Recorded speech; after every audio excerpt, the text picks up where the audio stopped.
Welcome to the Kelly Center, folks. Sorry to wake you up.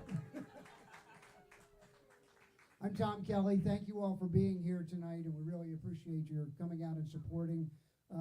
We have done so many of these comedy shows here with my buddy Mark Lipsky, who produces all of them. I'm so grateful. Mark and I, if you want to know a little bit of history, we go back to college together. We went to Villanova, and we have all kinds of untold stories that are not going to get told here tonight. But Mark was instrumental in helping us build this place, and I'm so grateful for him coming to our aid and putting this together. So I just wanted to say thank you to Mark, and thank you to all of you for being here tonight. Amanda has a few announcements to make, and then we'll get the show underway. Thanks for being here. Hey, well, welcome to the Kelly Center. I'm Amanda. Thank you for joining us for another Mark Lipsky comedy show. For the metal chairs, we have chair pads. They are available at the counter in the back. We have complimentary bottled water in the back. Of course, donations are appreciated. At the Kelly Center, BYOB is permitted. We just ask for a $5 per drink or donation to support the venue. If you're not familiar with us, Kelly Music for Life is a 501c3 nonprofit organization. Our mission is to promote music, the arts, and community. We have programs for children, teens, and adults. You can also rent the space for private events. The Kelly Center features art and music you won't find anywhere else in this area. We also provide educational opportunities for students interested in music and technology. Many of our sound and video techs are high school students. Tonight, our student techs are Addie, Taylor, Lily, and Katie. Give them a round of applause. Yes, wonderful students. Some housekeeping notes. Our restrooms are in the hallway right back there. Just a warning, though, the hand dryers are very loud, so please use towels during the show. The Kelly Center is a listening room. Please silence your phones and step outside to make or take a phone call. Smoking and vaping are not prohibited inside, or are prohibited inside the Kelly Center. Our walls feature the work of local artists. Our artist of the month is Lisa Lerner. She will be holding a Meet the Artist wine and cheese reception here tomorrow from 3 to 5 p.m. And of course, all are invited. We have open jams at the Kelly Center. They are free to attend and participate. Every month we have a bluegrass jam, Django swing jam, drum circle, Irish trad sessions, open mic night, and folk song campfire jam. Players of all skill levels are welcome to participate. These are free to play or just listen and enjoy. Some upcoming shows next Saturday. I'm very excited. We have the 80s MTV tribute band, Basic Cable. And later this month, Irish rockers Sheridan Rutan with the Natterjacks, Tommy Conwell, and an EP release event with classical cellist Madeline Lador. Get show information and sign up for our email newsletter updates at kellycenter.org. The Kelly Center relies on contributions large and small. We thank our premier supporters, Haverford Township Civic Council, the Radio Agency, JMC Fund, the Connolly Foundation, Joel Perlish Photography, and your contributions. If your company would like to support our work, please contact us. If you would like to make a cash donation to support our mission, donation jars are in the back, or you can Venmo at Kelly4Music, that's number 4, under the business tab. For PayPal or credit card, go to kellycenter.org and click contribute, and in the notes type Kelly Center, or use the QR codes on the donation jars or hanging on the pillars in the room. Joel Perlish is our house photographer. You might have seen a guy with a camera. Where is he? He's around here somewhere. There he is. He's just blending in the background today. Photos from every single Kelly event are up on the photo link on our website. We have over 30,000 photos. Yeah, 30,000 that Joel has taken. And of course, Joel loves taking snapshots of people. It's like his greatest joy in life. Hey. Yes. Photographers, professional photographers don't take snapshots. Sorry, Joel. Okay, don't take snapshots. So, if you would like a picture, professional photo, like this one right here, you can ask Joel. Okay. All right, well, now on to the real comedy. Okay, he has produced all of our comedy shows over the last 5 years here at the Kelly Center, and virtually during the pandemic. He has introduced over 150 comedians so far, and he's got a bunch more tonight. Please welcome to the Kelly Center stage in Havertown, Pennsylvania, our good friend, Mark Lipsky. Thank you. Thank you, Amanda. Hello, my friends. You guys picked a really good night to come out for a comedy show because we're doing one right here at the Kelly Center. Wow, a lot of. How many folks have never seen a comedy show before here at the Kelly Center? Yeah, here. Interesting. Okay. How many people are attending a comedy show here at the Kelly Center for the very first time? A lot of the same people. And a few who didn't raise their hands once. We're going to be concerned about that. I want to tell you about what's happened in my world the last few months. I've had an issue called spinal stenosis. Yes, the unhappy laugh of those who know. Essentially what that means is my legs they hurt. I can't stand, I can't walk. I'm being treated, but it's a pain in the butt. And in the meantime, I've learned a lot about myself, which is appropriate for what we're going to do here tonight in comedy. Because in a live comedy show, you may hear the F word. And by the F word, I don't mean the F word. I mean the actual F word. So this summer, as I'm getting accustomed to my new hobbling thing, I'm blurting out what they call excited utterances in courts. And usually it's the F word. But being me, it's not just the F word, it's creative iterations. So I'll give you an idea. In July, I'm walking down the street and I feel this jab of pain. And without even thinking, I go, fuckity fuck. Which I thought was adorable. And this having been the summer of Barbie, I said, if Barbie was frolicking in a park with Andrew Dice Clay, that would be the fuckity fuck thing. It's adorable. I'm going to sit again. So the second one I did was about a week later, and I had a real bad jolt of pain, and I went, fuck! And it wasn't enough, so I paused and said, a lot! So that paid off the fuck a lot for me, and I mention that only because somebody has to say the F word first tonight. I always like to take the bullet just to let you guys know. You may hear a lot of it, and there, I've said it. I'm going to move on now. The other thing is, because I can't really do stand-up, I'm going to do sit-down. And instead of tell jokes, I'm going to tell you a story. We are 4 days out from Valentine's Day, and my favorite Valentine is here tonight. It is my 24-year-old daughter, Kirsten. Hi, babe. Center of my universe. She lives in Pittsburgh, so when she comes in magically, it's been when we've had a couple shows here. So Kirsten was always a bit of an overachiever. When she was 11, she was already 12. I mean, just way ahead of her time. But by the time she hit 14, there was something else that came kind of early. She developed her womanly assets. Some might say some serious breastises.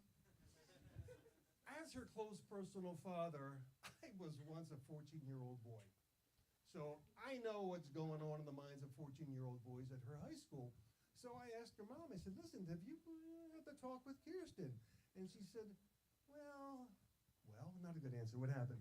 Well, I tried and I started, but she cut me off and said, we learned it in school, you know how strong. And she said, all right.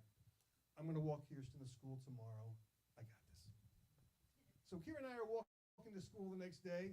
And I said, listen, I was talking to your mom, and I want to make sure that you're all up to speed on the facts of life and what you need to know, because boys are going to be, having been one, I know what's happening and coming. She rolls her eyes, gives the big sigh, which was expected, and she proceeds to tell me what she has learned in school. And after about 40 seconds, I go, okay. Thank you. Thank you for putting Dad's mind to rest. It's really awkward for me to hear this. But I'm comfortable that you have this covered. But while we have the subject open, is there anything you'd like to know about boys? And she says, yeah. And I say, fuck. A lot. So she says, Dad, what's with boys in the tongue? So like a 1960s room-sized computer, my brain starts smoking, and I said, you mean like when a boy kisses you and then he puts his tongue in your mouth in a less than pleasurable way? She says, yeah, that. I said, here's what's going on. And my brain says, here's what's going on? We know this one? I said, all right, you're dealing with a lot of boys, 14 or so, who are doing a lot of things for the first time. They don't know how to kiss, they don't know what to do, and somewhere they heard a story, or God forbid, so on the internet, that this putting your tongue in a woman's mouth thing, or a girl's mouth thing, can be fun and pleasurable.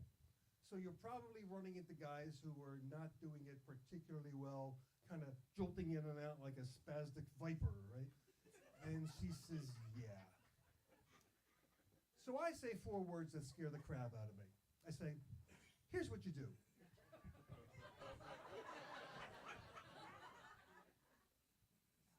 Flag on the field. I get it together and I say to her, all right, you're dealing with a lot of guys who don't really know what they're doing. They are trying this out and not doing it really well. What you do is you take your hands and you touch the sides of his face very gently so he feels that touch connection. You extricate yourself from said darting viper tongue. He will be frozen in space as long as you maintain that tactile contact. And I say to her, what you say to him is, Mike, assuming his name is Mike, if not, insert the right name there. Mike, I'm really glad I'm here with you. I'm enjoying kissing you, but the thing you're doing with the tongue is not really a lot of fun. Can we just go back to the regular kissing part?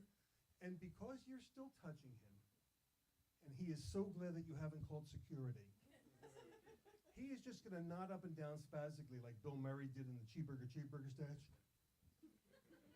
And you have it all covered. You're in control of the situation. General touch. You have his complete command. And she says, thanks, Dad. And I go, boom! Father of the Year. Mic drop. There it is. Now the question I've been dreading asking all day. Keir, did I get any of that right?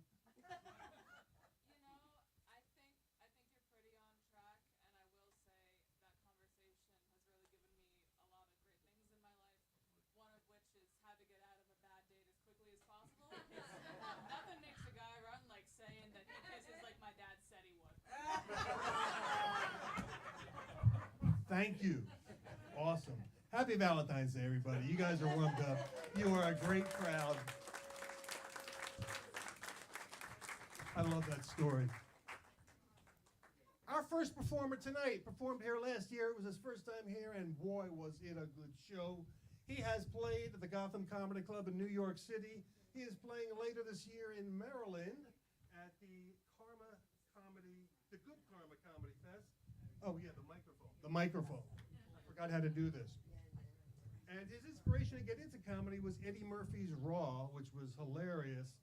I don't know if it's going to be raw, but it's going to be well done. Mike Stanley, everyone.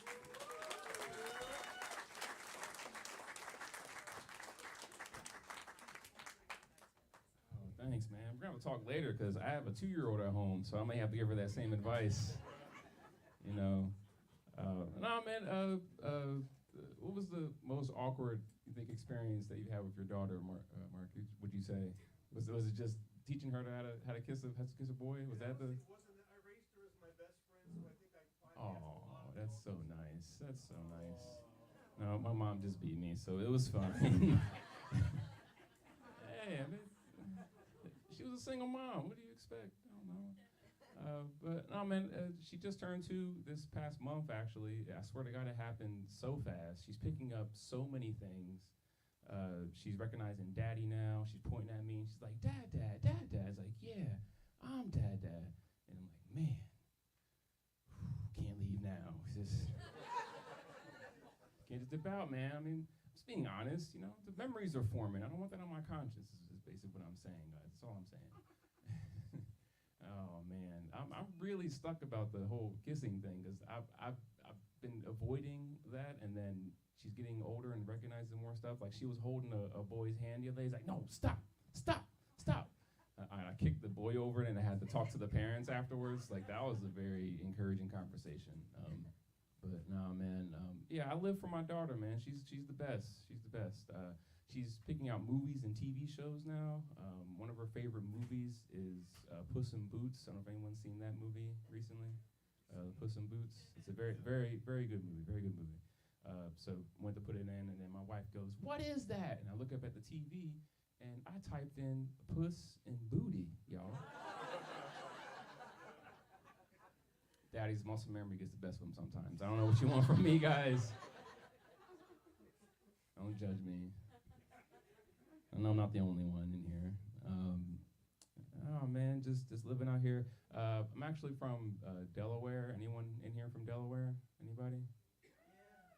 Liars! Liars! No, I'm just joking. Well, what part of Delaware? Liars! They don't know. They don't know. What, slower, lower, or up top? Why Sussex? Okay, so for the people who don't know, if you're up at the top of Delaware, anything lower is considered slower, lower. Take that with what you will. Whether the people get slower or the lifestyle gets slower, who knows? That's what they call it. So he said he's from Wilmington, and he probably knows what I'm talking about, but no one else does. So we're gonna move on. No, that's all good. But yeah, I'm from Delaware.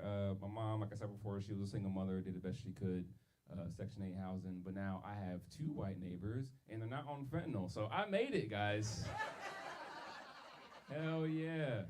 Hell yeah, I made it. Made it out here in these streets. Oh, man. You're just living and learning. Just navigating all this dad stuff, trying to see what's going to happen and all that. Anyone here married, too, as well? Anyone married? Married in here? I would think you'd be more excited about that, but... Maybe the older folks, I don't know. It's like, I just deal with them. It's like, I get it. But I've been together with my lady for 10 years now. Married for 5, but together for 10. So that's how that's been going. I guess you guys don't care that I've been with one person for an extended period of time, but that's okay. So that's perfectly fine. Perfectly fine. No, I wasn't going anywhere with that. Just wanted to share my life experiences with you guys. What else I want to go through today? I guess I'll go through some random impressions. How do we feel about impressions here? Be ho-hum about these or what?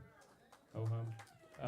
So I've been getting older. I don't know why that was that was funny, but all right. I mean, I'm only 33, but I'm already getting grays and all that. It's fine. I'm okay with the gray hairs, but I would rather have it more so down here, make it more seasoned for wifey, you know what I mean? No, that's just me? All right, I know some of you are thinking it, whatever.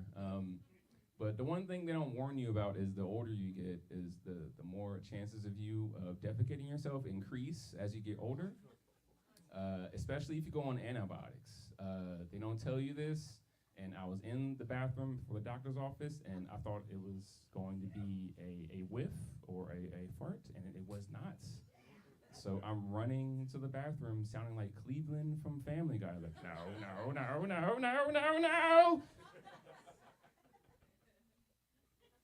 It was crazy.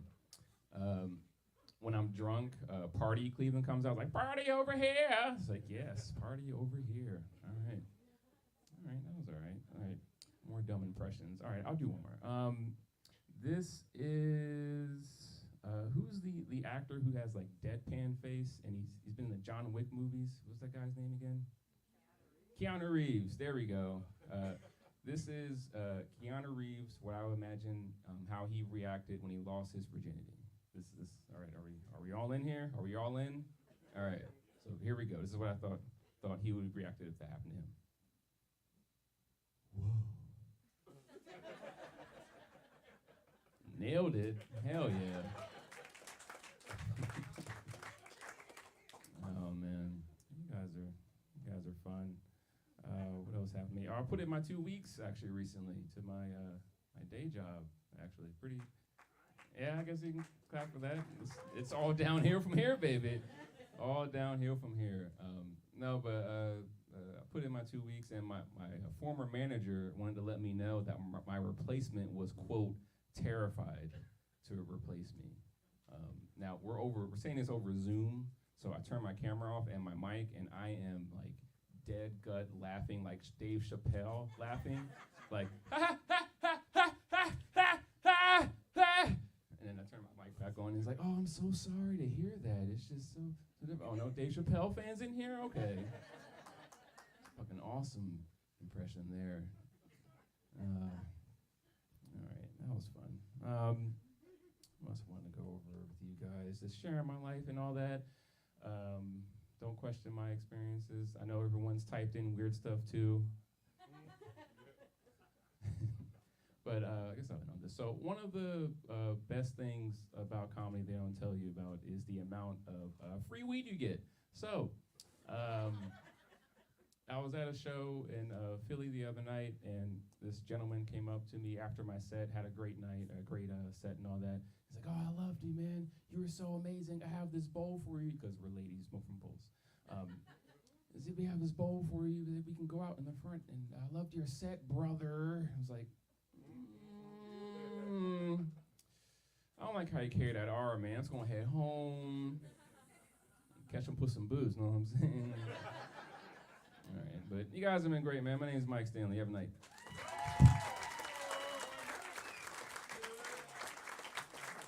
Mike Stanley, keep it going.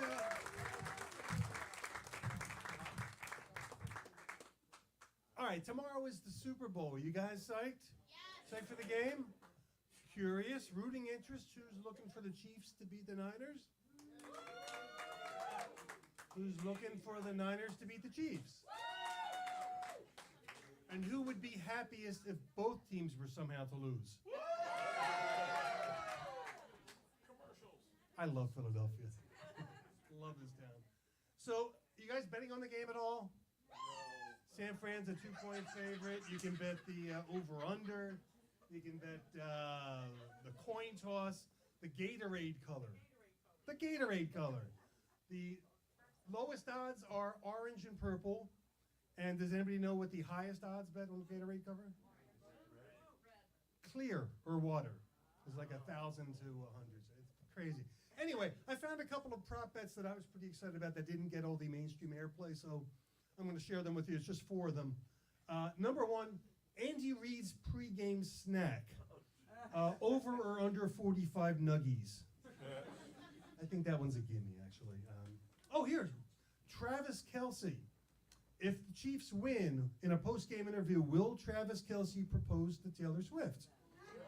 Bet 100, win millions. Oh, I'm sorry, those are Travis's odds, not yours. That's actually a bet, though. You bet 100 to win $1,060. Really, crazy town. Speaking of romance, here's one. Will they or won't they? Will Jake from State Farm finally kiss Flo from Progressive? The tension has been killing me.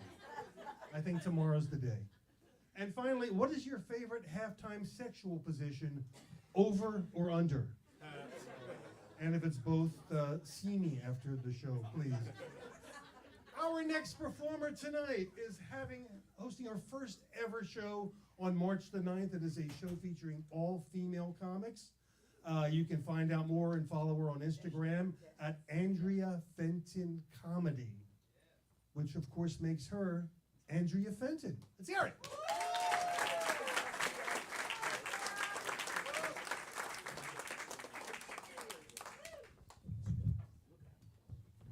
Hey guys, how's everyone feeling? Good. We're awake, we're alive, I like that. I've been looking for a new place lately. Guys, riddle me this. You ever been looking for like a new apartment and you just can't find one because they're all haunted? Doesn't come up too much. Do you guys know why? It's because ghosts don't haunt poor people. And I know, that's a tough pill to swallow. I've never been haunted. From the looks of it, I don't think a lot of you guys have either. No offense. I mean, haunting's just a rich man's game. Like, sometimes you'll see like a haunted hotel or a classic car, but you never hear about the haunted Ford Focus. And I used to think it was really messed up that ghosts don't haunt poor people, but then I smoked a lot of weed and now I kind of get it. Yeah, like if I had to haunt some guy named Steve for the rest of eternity in a studio apartment, I'd want to kill myself all over again. It's like, how many times can I look for a new way to surprise him in this tiny little space? I'm like, ooh, I scared Steve in the shower. I scared Steve in his car. I scared Steve in bed, jerking off for the 100th time today. Get a fucking job, Steve. At least get us a better apartment, right, guys? It's messed up. I do a lot of dumb stuff. Probably, again, from the weed smoking. But I'm not on trial, guys. Relax. Like the other day, I was doing comedy, much like this. And at some point, I just kind of fell off stage. Yeah, you're not supposed to do that. I don't know if you guys know that part of showbiz. I just went to hop off at the end of my set, and instead of landing, I fell into somebody's table. And the room went completely silent, which is how I knew I had pulled a pretty cool move, guys. And to be honest with you, tonight didn't go good. And it's going all right. I was planning on falling off the stage again, but there's just not really so many people to catch me. So if anybody's here feeling strong, had a lot of milk as a kid, strong bones, come on up here, help me out. Could really use it. No, you guys really have been awesome. I appreciate it. I gotta be honest with you though, I didn't get into comedy for noble reasons. I wasn't like, oh, I just want to make them laugh.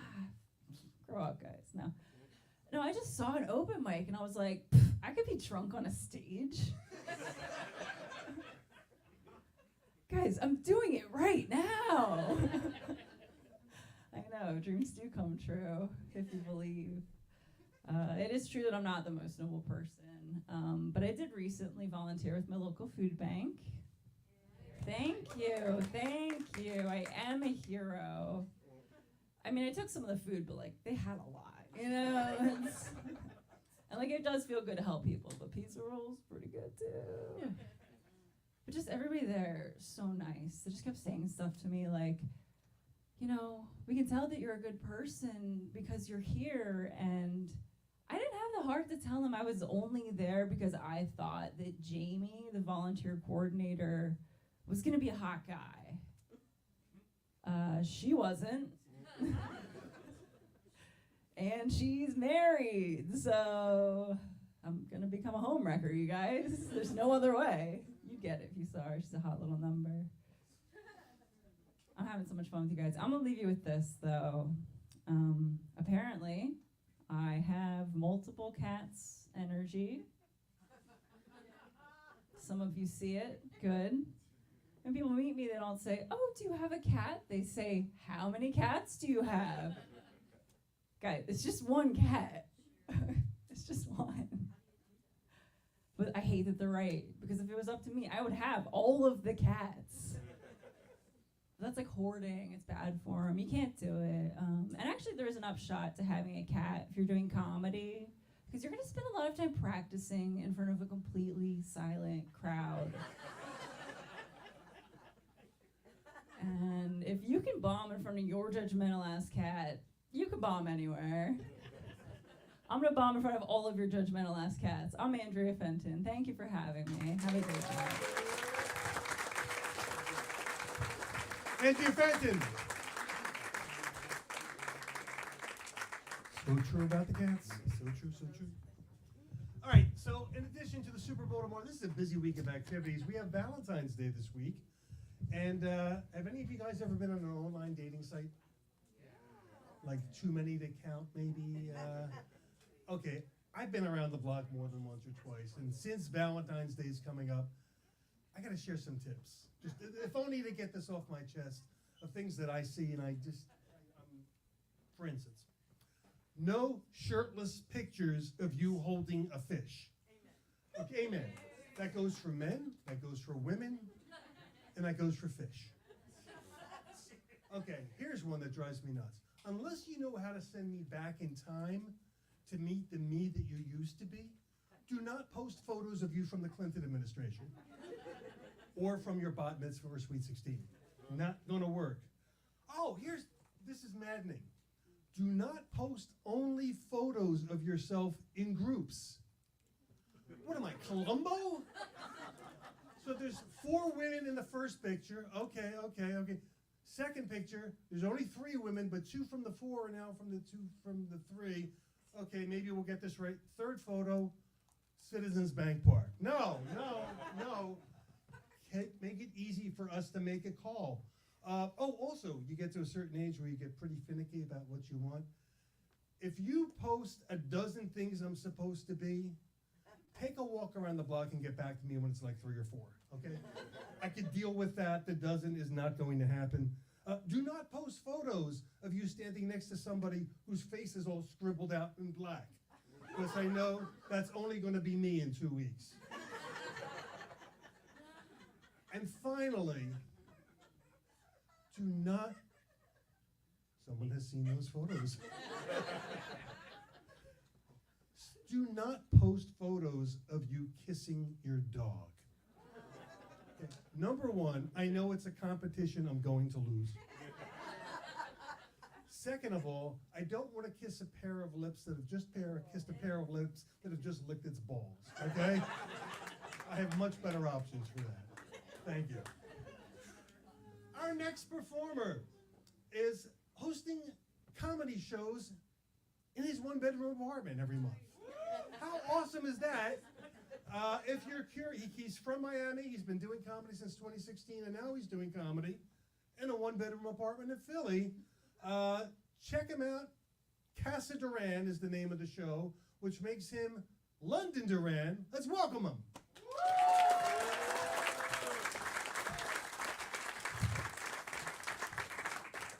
Havertown, PA, how we feeling? How we feeling? Hell yeah. Oh my.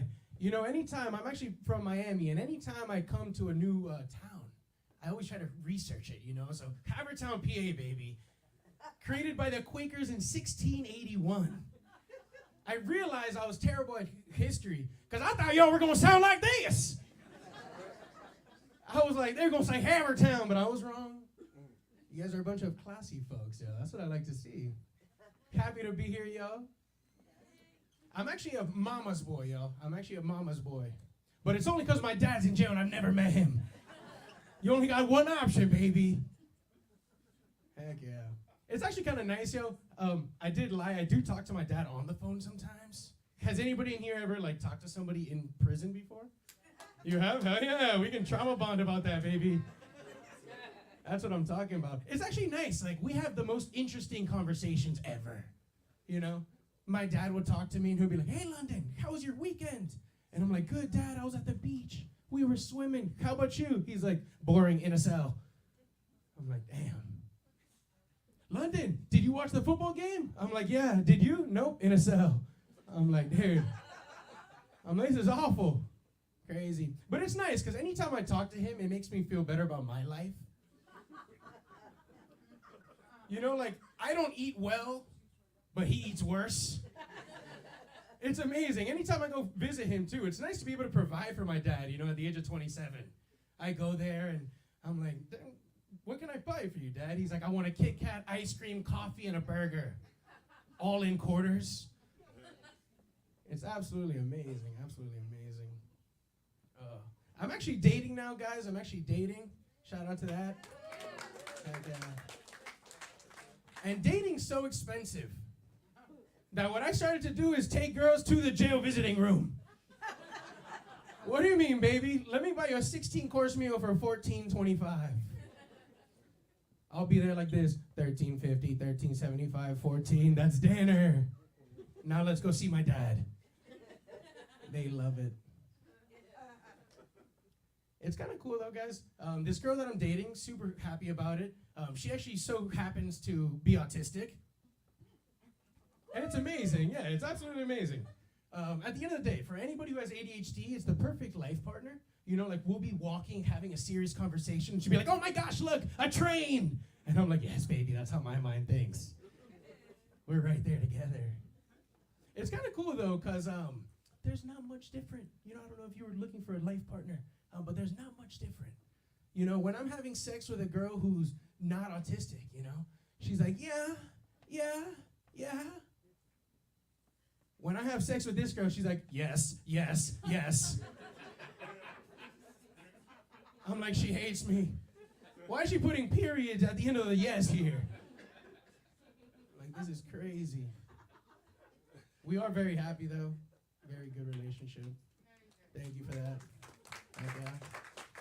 Because I feel like the past relationships I've been in, they're always like, you need to go to therapy, you need to go to therapy.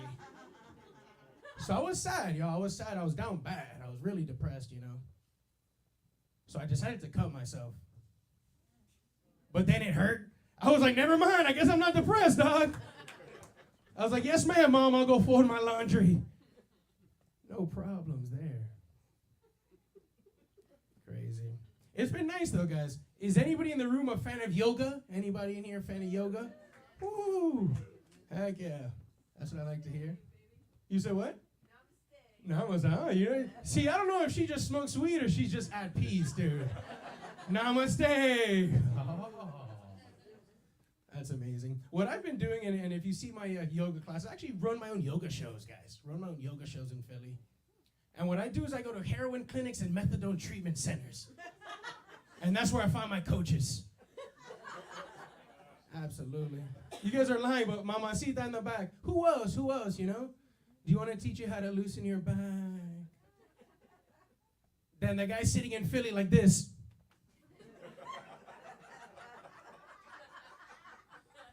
You know he knows about my back, baby. Hey, yo, that's my time. My name is London. Keep the energy up tonight, yo.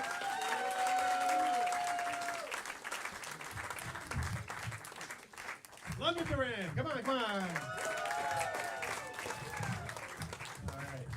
All right, so we hit two of the big three holidays coming up. We got Super Bowl. We talked about Valentine's Day. We have Abe Lincoln's birthday on Monday. Huh? Can we give me a little love for Abe Lincoln, number 16? I have written right here, because I know I wrote it, some interesting facts or uninteresting facts about Abe Lincoln. For example, did you know he was born in a one-room log cabin in Kentucky? We knew that? Did you know he later invented maple syrup in that log cabin, which I knew was not going to get a last, but I used it to set up the rest. Okay. Abe Lincoln also was and continues to be the tallest president we have ever had, 6'4", and somehow that got applause from people who make extra large clothing. Why was that? A certain former president would tell you he was taller and he could dunk on that white ass punk bitch, but we won't be getting political any more than maybe we will. Lincoln also had the largest shoe size in the history of U.S. presidents. Anyone want to guess? Someone say 38? What? That's the European size. Of course.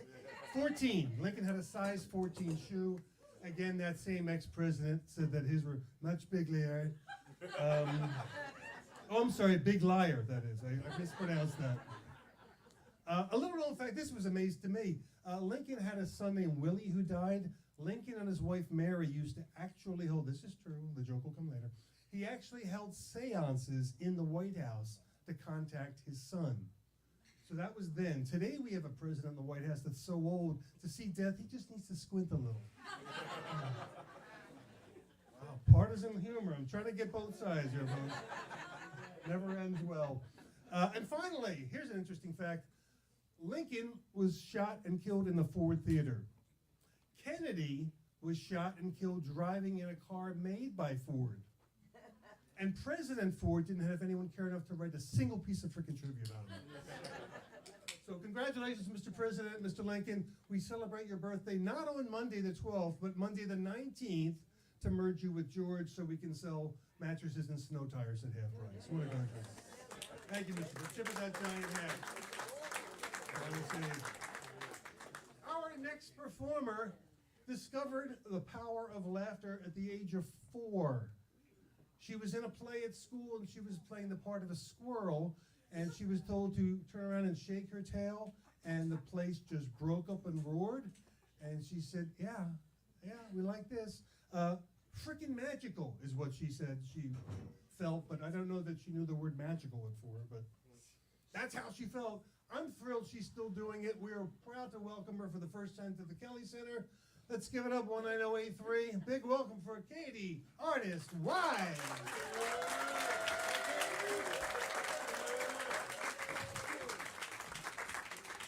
Hi. I'm not at all nervous. I definitely don't feel like I'm going to puke or crap myself. Just wanted to put that out there right up front. Actually, as I was coming up here, I tripped off my chair, so there's that. I'm off to a great start tonight. Yeah, I thought so too. I love the word recently, you know? Because it lets you be a liar without actually being a liar. Like recently I went for a run. All right, sure, I was being chased and, you know, home base was still kind of far away, but that's how tag works. I recently entered my 30s. I think the hardest part of that is accepting that I'm actually 41. Thank you so much. This lady just said I don't look it, and I just feel so good. And now I totally forget what I was going to say next.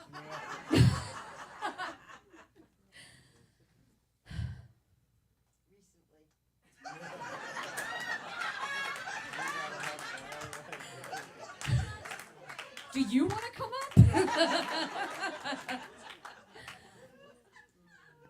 So recently, someone said to me, you know, you're at a place in your life where you really shouldn't let a thing like aging get you down anymore. You're old now. You might not be able to get back up. Thanks, bitch. That Botox looks like shit, by the way. The older I get, the more I understand my grandfather. Like when I was a kid, I thought he was just this grumpy old man. He'd say things like, how can you be that damn dumb and live? And I guarantee you, if any of my family members were here, they'd be impressed with my pop-up impression. I'm just putting that out there. So I remember thinking, man, that's such a mean thing to say. Like, why are you like that, you know? Fast forward 15 years, I'm working in a grocery store. Some lady comes up to me, completely serious. She goes, can you help me? I said, yeah, what do you need? She goes, I don't understand the difference between roasted and raw almonds. So I'm thinking, well, shit, if you need help on that, that's more than I can ever provide for you. I just want to put that out there.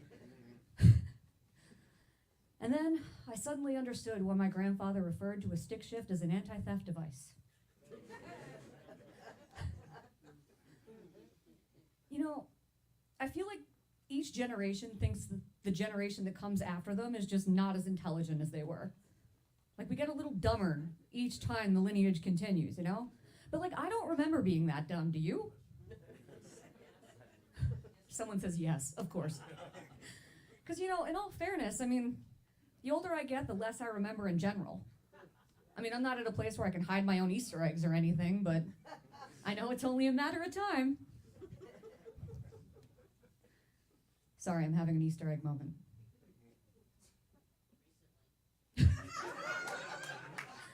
I think that's just going to be the title of my autobiography from here on out, just recently. So, yeah.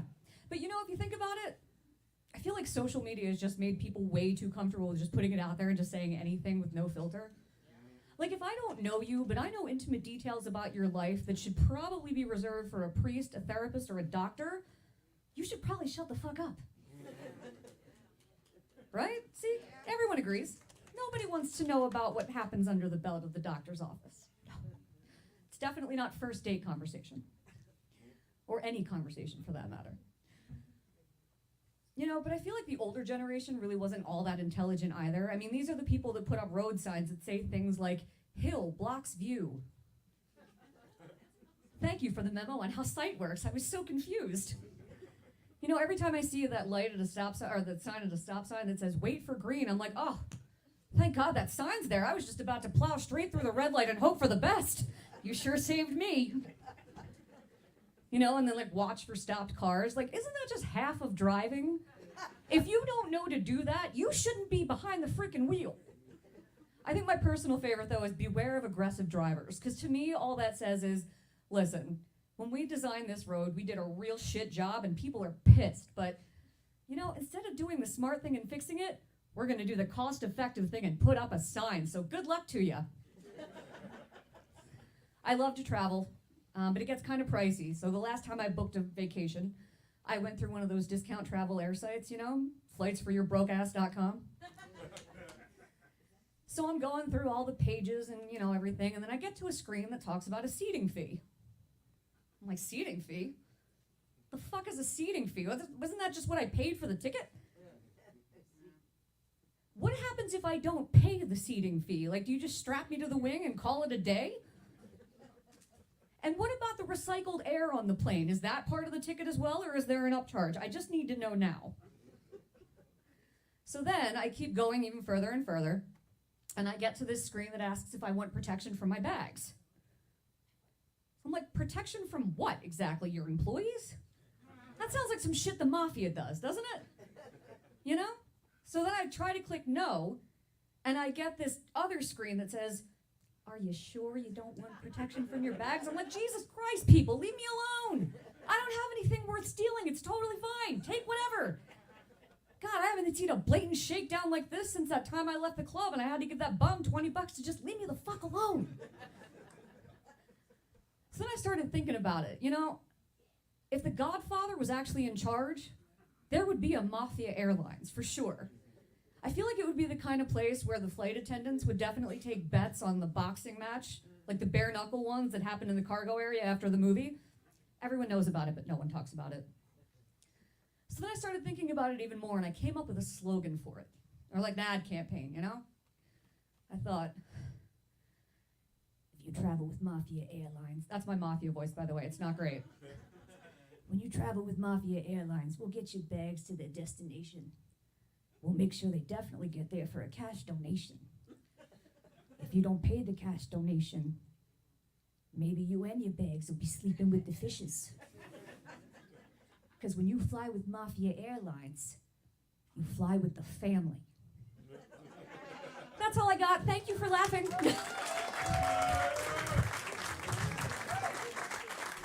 Katie Artist Wise. You guys having fun? Are you having fun though? Oh, Lord. I am excited because our first featured performer tonight is somebody that I actually worked with so many years ago at WPEN Radio. He was the overnight guy. I was the fresh scrubbed kid out of college at his first job. And he was a funny guy then, and he's still a funny guy now. He has been, oh my gosh, everywhere. Caroline's, Catch a Rising Star, Comedy Stop, Comedy Zone, Comedy Works, Comedy Anything. The Mohegan Sun, Friars Club. I would love to bring Mike Egan to the stage, but he has COVID. So imagine I wake up this morning and there's a text, Mark, call me. This can't go well. And it was Mike, and Mike telling me he's got COVID. And I survived the mild heart attack that I went through. And within 20 minutes, we had this crazy cockamamie idea. And God bless Tom Kelly and everybody here. Mike Egan is going to do a shortened set for us via Zoom from his home on yonder screen. God bless technology. God bless Mike Egan. Oh, there he is. No, Mike, the mask. Never mind. Ladies and gentlemen, Mike Egan.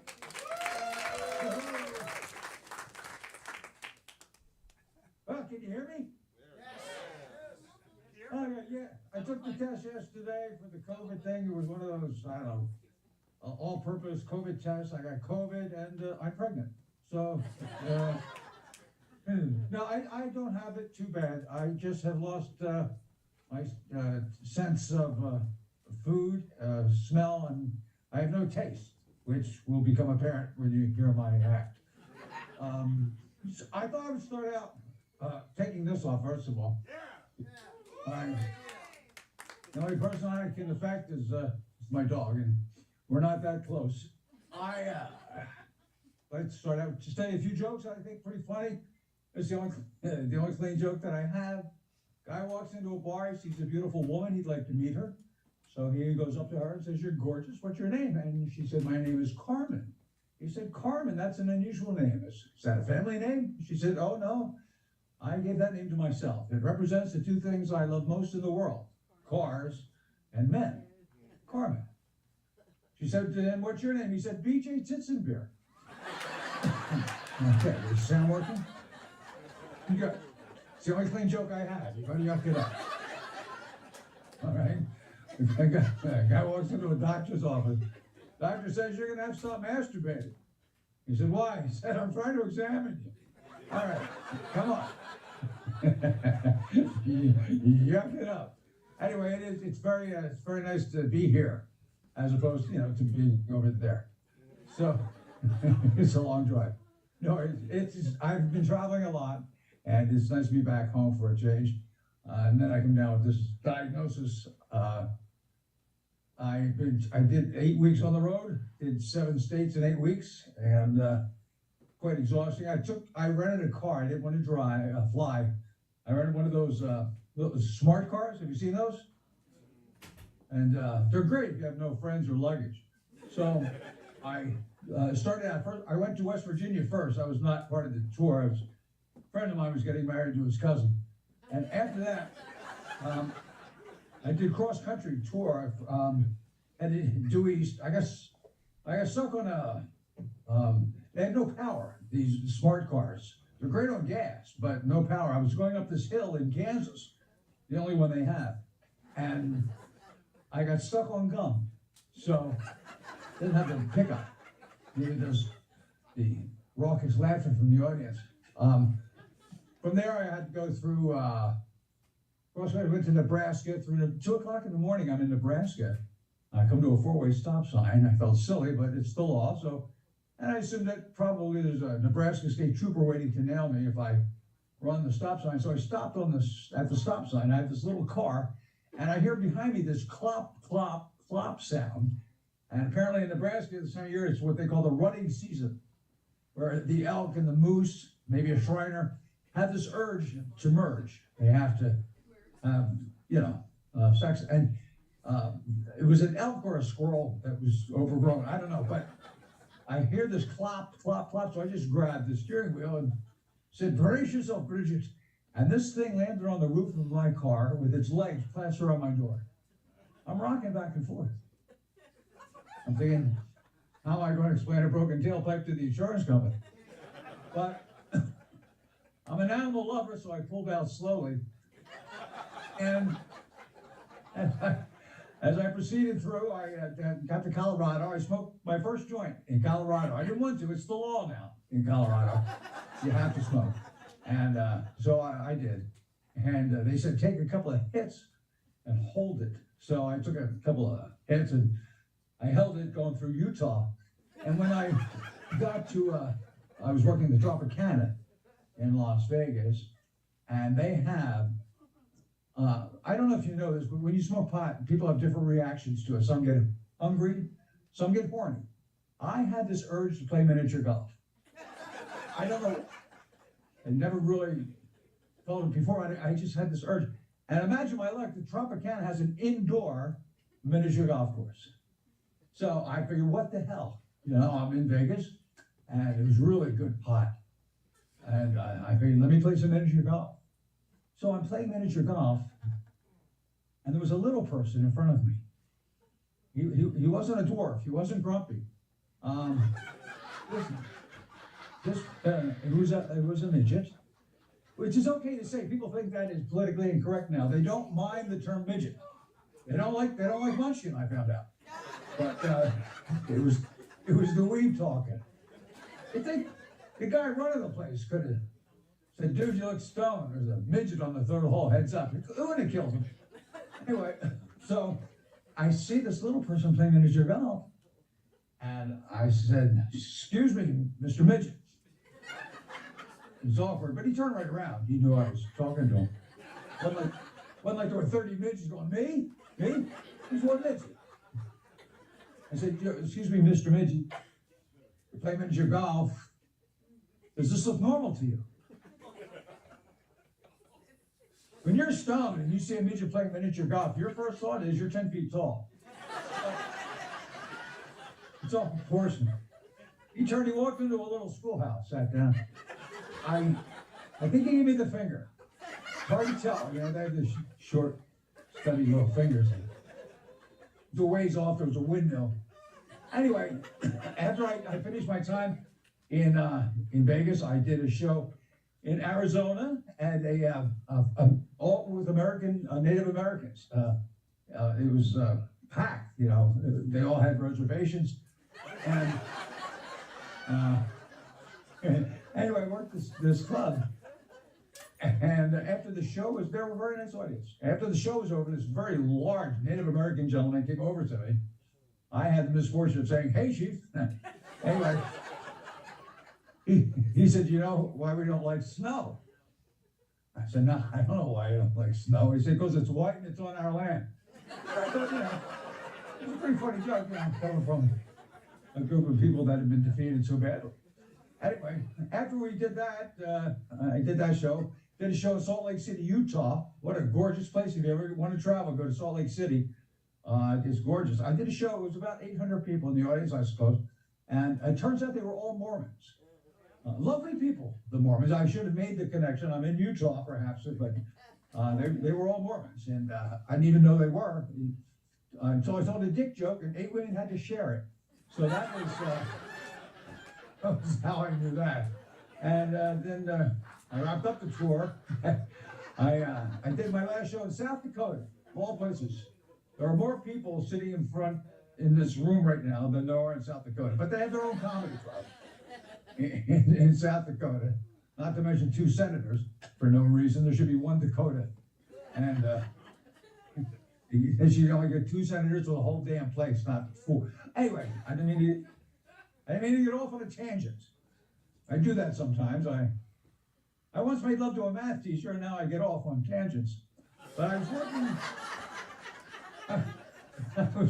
I was working this club in South Dakota, the Mount Rushmore Comedy Club. Every night, the same 4 faces. And I thought they were stoned. Some took it for granted. But what did he say? Oh, okay. Anyway, yeah, I have a 3-minute egg on the stove, so I can't let it break. I called my wife to tell her I was coming home. You know, give her a chance to get the guys out of the house. So, I said I'll be home in about 4 days to drive from South Dakota back home. And I put over 7,000 miles in my car, Jesus. Anyway, she said to me, when you come home, you'll notice I had the bedroom painted, which I thought was really great. She tells me ahead of time, guys, if you're married to a woman who's going to tell you ahead of time what to notice, you're in luck. You know, because the 3 words men dread to hear, ladies. We don't notice anything new? No, we don't. I speak for all the guys. We don't notice anything new. We're not that perceptive. Avoid the heartache and disappointment of us not noticing. Just tell us. Tell us. It's not in our DNA. That's what it stands for. Don't notice anything. We don't notice. So I went into the bedroom and I asked her, before I went in, I said, what color did you have it painted? She said, taupe. That there's no need to name call. I said, no, taupe, it's a color. Any guy knows that. I said, any guy who lives with another guy may know that. I don't know. She said, taupe is tan. And I saw the bedroom and I realized she got a hold of a bad taupe dealer. This was not tan, this color. I knew this color. When I was a kid, my dad got us a puppy. He got it cheap because it was sick. Anyway, he was a bargain hunter. Anyway, one day I took a dump and I had to clean it, and it was that color. My dad didn't call it taupe. He called it sick puppy shit brown. That's what it was. The real color Sherwin Williams makes. Sick puppy shit brown. It's in the back. You have to ask for it. They spell shit with a Y, so it looks British. Anyway, it's a true story. I was going to say something about the walls, but I noticed she had put curtains all around the bottom of our bed. Curtains. I don't know the purpose of having curtains around the bed. I suppose if, I don't know, if it's dusty and the dust starts falling, it gets trapped into the dust ruffle. The only person that suffers probably would be the midget. So I said, why'd you buy curtains? And she said, they're not curtains. She did this. Guys, you ever get a woman do that? You know what this is? 10 of these laying down. That's what that is. Dust ruffles. She said, dust ruffles. So it's okay. So then she put a roof on our bed. A roof on the bed. She didn't call it a roof. I don't know what that was called. What is that? No, that's another problem I'm having. Thanks for bringing that up. I went to my urologist. What a cheap guy. Didn't wear a glove. He had a condom on his finger. Anyway, ladies and gentlemen, you tell that joke every time and he gets nothing, but I'm staying with it because I think that's a funny joke. But no, it did. Seriously, I did go to the urologist. I said, "How's my prostate?" He said, "Swell."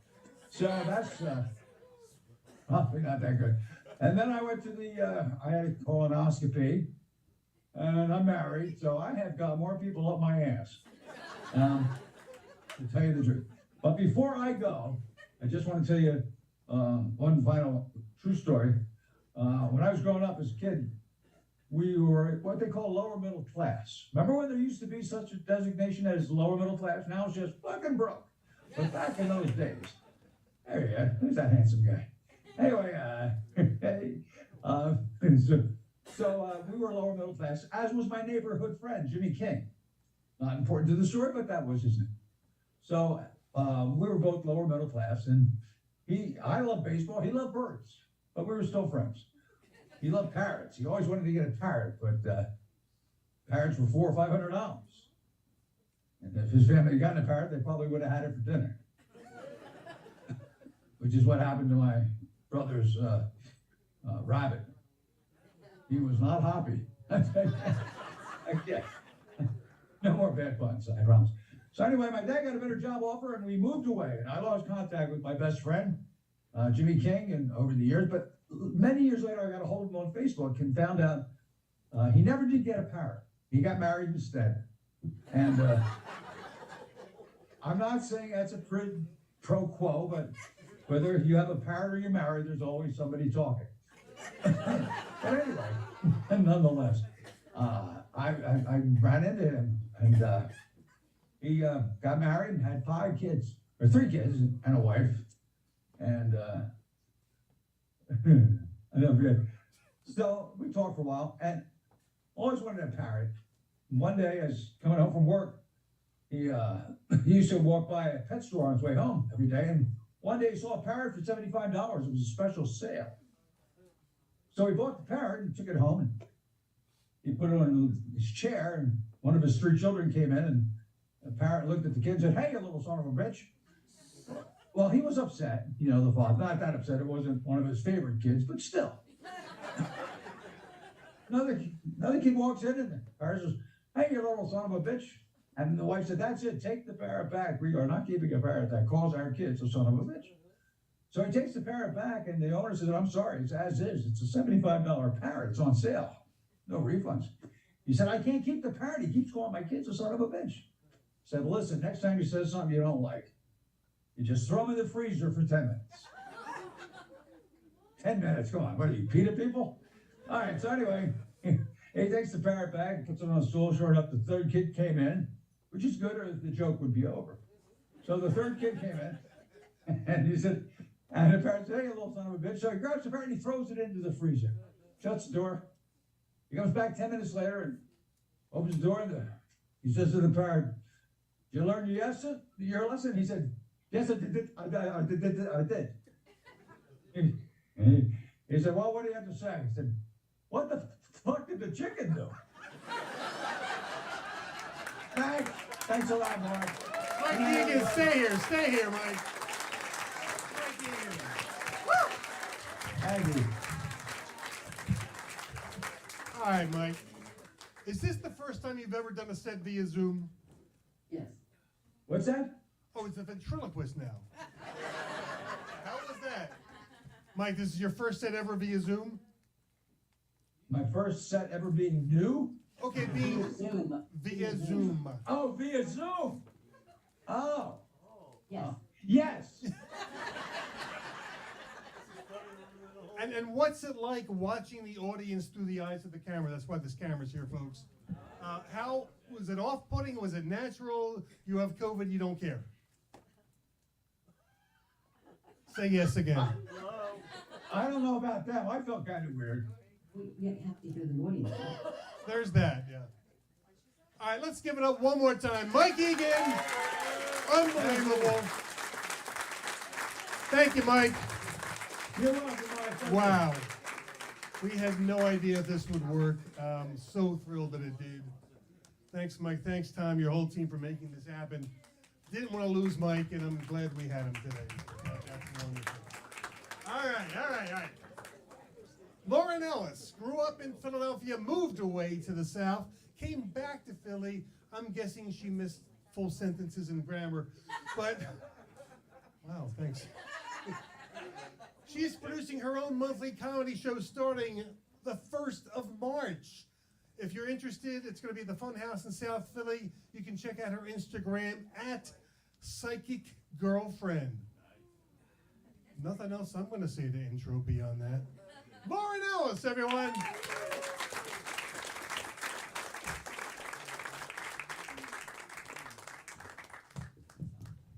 Hey guys, what's up? I'm London's autistic girlfriend.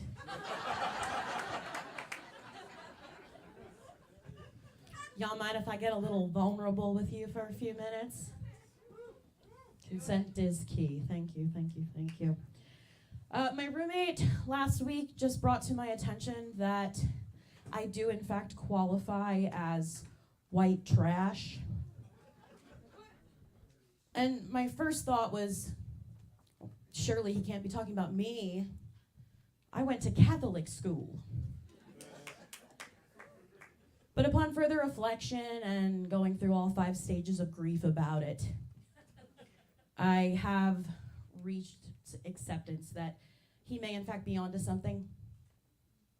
Because I'm pretty sure if you've ever gotten dumped to have a baby with a married Waffle House waitress, you might be white trash. If you've ever used Facebook.com like a hookup app, you might be white trash. If you've ever had to charge your ankle monitor underneath the counter of your customer-facing retail job, say it with me, folks, you might be white trash. Gosh, that was a fun summer. Say, if my dear friend were to refer to me as a 3.5 as a silly little joke, I'm well within my right to beat the shit out of him as a fun prank back, no? Nice try, dickhead, but I'm pretty sure I'm easily a fat 10. Which I'm pretty sure roughly translates to about a minimum of an objective 5.5, so. Sexy in a way that's far more nuanced than a scale from 1 to 10. Grow up. I'm 5 foot tall, bisexual, and polyamorous. Because my mother, God bless her heart, was kind enough to feed me a strict diet of cigarettes and Mountain Dew in utero. That is polyamorous, as in I don't really necessarily need to get down like that myself, but I have come to terms with the fact that I'm much better off just co-signing you're cheating than letting it continue to hurt my feelings. It's called radical acceptance. Have you guys ever heard of it? Oh, man. And in being bisexual, of course, I've learned that there's a world of difference between dating queer people and heterosexual men, the 2 genders as we know them. And I find the most stark of them all to be just how riled up that latter group of people loves to get about astrology. But I don't know, I kind of can't help but feel like after all the hours that I know I personally have clocked, listening to video game and superhero talk, at least pretending to respect my relationship with the stars is not only the very least you could do, but more importantly, your own personal gateway to practically unlimited wet-ass metaphysical pussy.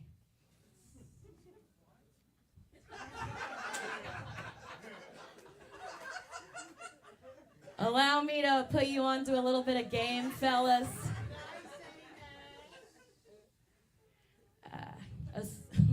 Your red flags mean almost nothing to us. If you can explain with ease which planet made you like that. Before I inevitably conclude on my own that it's obviously your weird-ass relationship with your mother. Sure, your boys might rag on you for, quote, sounding gay, but you're not even going to be able to hear them over the sea of fine-ass, high-quality hoes you're drowning in, so who gives a shit? It's really such simple math. But if I still have not successfully indoctrinated you, just kindly riddle me this, all right? If astrology isn't real, then how on earth do I, Lauren Catherine Ellis, have an almost identical birth chart to not only Amanda Bynes and Britney Spears, but also noted lady serial killer Aileen Wuornos? Checkmate. All right, everybody. This has been a lot of fun. The downside of being the voice of a generation is that you don't always translate to all the other ones. But thank you so much for putting up with my millennial horse shit. Good night.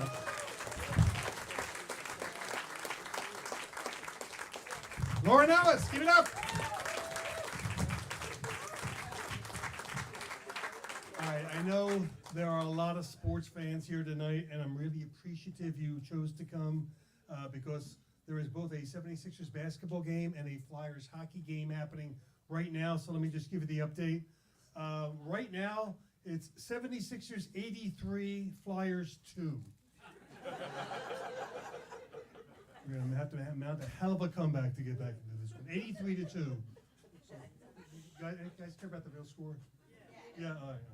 I like that joke, though. I wrote that an hour ago. Sixers 83, Wizards 69. So they're in front, and there's a 69 going on. And in the middle of the second period, the Flyers are leading the Kraken 2-1. So far we're leading on both games. If there's anything worth sharing, I'll let you know. I just had to do that Sixers Flyers joke. I like that joke. Jay Burrell served our country in Iraq in the early 2000s. And yeah, that's worth a round.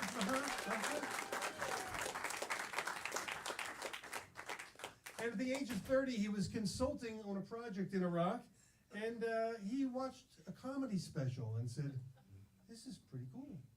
And the bug bit him. And that's what led him to start doing comedy. Originally that and to face a fear of public speaking. I'll let him tell you more about that if he wants to, but I've been wanting to see this guy for a while, and here he is tonight. Big round of applause. Let's welcome Jay Burrell.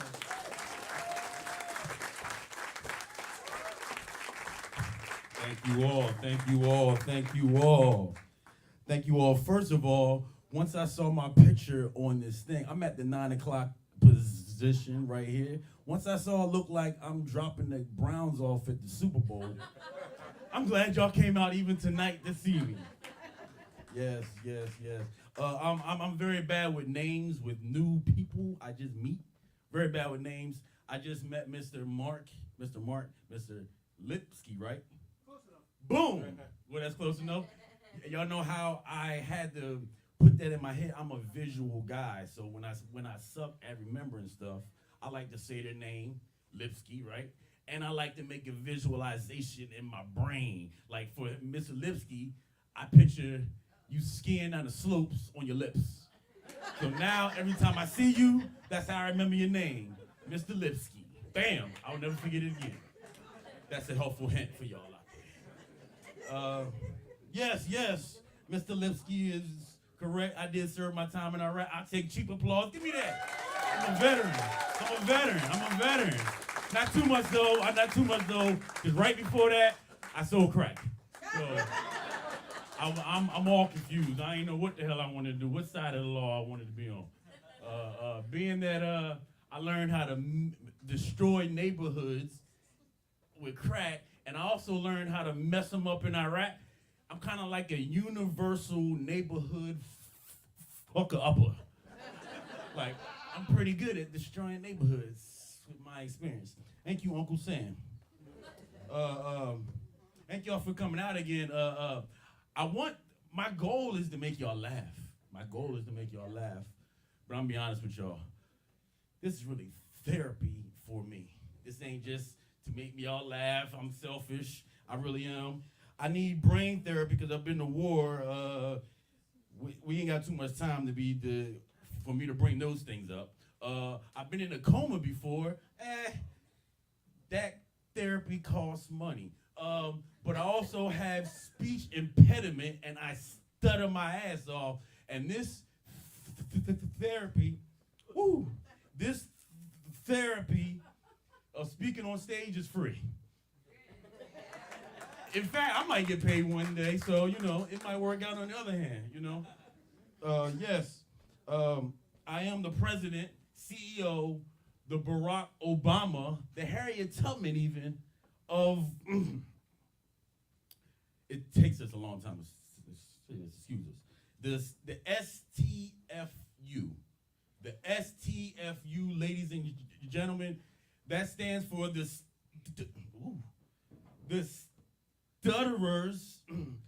stutterers just trying to find some understanding. Because that's all we want. We just want to find some understanding. And we also just been told to shut the fuck up so much, we thought it'd be a dope name to keep with us at all times. And when I say we, I'm really speaking French, because right now, not only am I the president and the CEO, I'm really the only person in that shit. So I need somebody else to join up with me. Thank y'all again just for coming out here, period, first and foremost, because as y'all can see, I've been participating in child labor since I was like 2. You can't see. I'm still waiting another 10 years to retire. Still working on my pension right now. I probably should have said first, STFU president. Come on, clear it up, clear it up. I probably should have told y'all first and foremost, it's my birthday. Thank you very much, thank you very much. I told y'all like cheap applause, I'm actually lying, it was 2 days ago. It was 2 days ago, but thank y'all. I appreciate Mr. Mark for saying my name correctly. I don't know how many times I've been someplace and I get, STFU, baby, STFU. I gotta remix that shit, hold up. I don't know how many times, See, it kind of reminds me as a kid, my mom used to help me finish the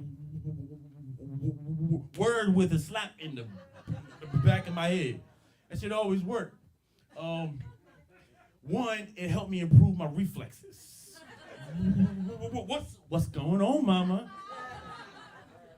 Real quick, you can't hit me unless I don't see you. But anyway, and the other thing is, well, like, she always gave me love and support. Like, she would always be sure to introduce me to her friends. She worked at a hospital. She worked at a hospital at one point in time, and I remember sometimes she would introduce me to her coworkers.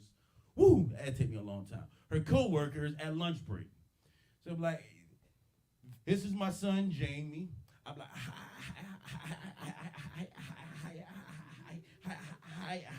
The man be looking at his watch like, Connie, we gotta get back to work. Break is not gonna wait for us, Connie. How about you tell your son to email us when he's finished whatever the hell he's trying to say? But the worst thing was, it wasn't that. It was the ones who used to tell me, you know what? I stutter too, little boy. Like, it's me as a little 8, 9, 6-year-old kid looking at somebody my age lying to me in my face. Talking about, I used to have a speech problem just like you, little boy. And you know what I did? Blah, blah, blah, blah, blah, blah. Lies after that. Fuck. How you gonna tell me that you got a speech problem while talking clearly in my face? I think what you're describing is you have a stutter. You have a stutter. I am a stutterer. There's a difference. It's a big difference. It's almost like somebody who's born with some weird deformity and they got their asshole right in the middle of their forehead. It could happen, right? It could happen. So, exactly. And if you meet this person, you may be like, shit. Shit for you and them is 2 different things. If you don't gotta do a handstand and take a shit, y'all can never see eye to eye. All right? That's how I feel with being a stutterer and stuttering, all right? Yeah. Being that I'm the president, CEO, and only member of the STFU, still looking for still looking for member. See, here's the thing. I had a therapist at one point in time, and she told me, "You got to get over this. You got to get over this, Jay. All right, you got to get over this. You got to own up to this shit. That's how you're gonna beat it." I said, "Chick, I'm too broke to be owning some shit. How about we put this on layaway or something?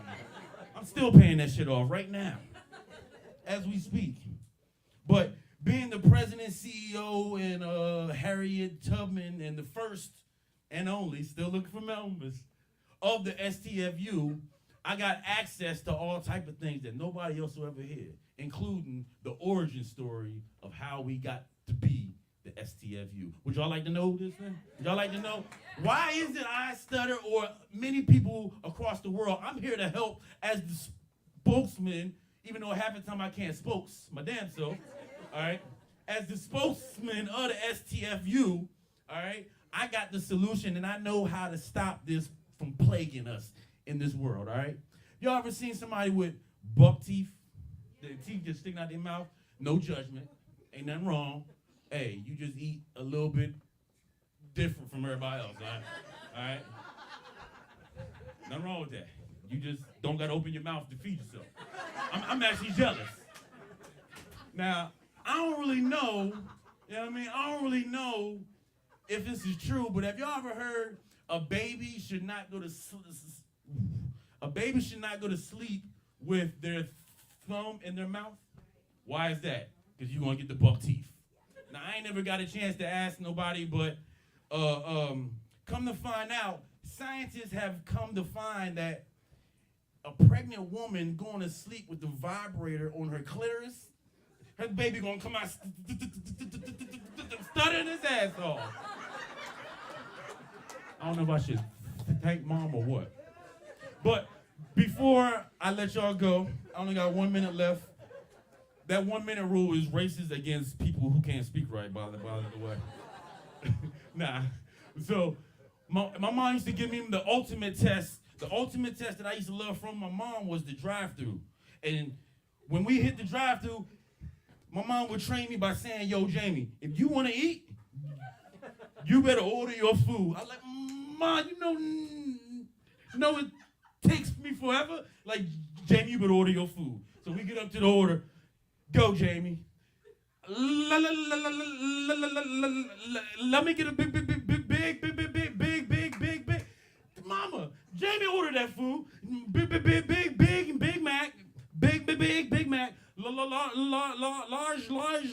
At this point, it's a long ass line forming around us. People that drove past us mad, honking on us. Fuck them, Jamie. Fuck them. Order your food. Big Mac and large. Take your time, Jamie, before I smack the words in your mouth. French fries. Whew, so I finally get through. She giving me pounds. She was supportive like that. She gave me support. We finally get through. Then she see my face because I'm looking out the window, and I got 100 Big Macs, 98 milkshakes, and 100,000 French fries. Thank y'all for listening to me. My name is Jay Burrell Remix. Jay Burrell.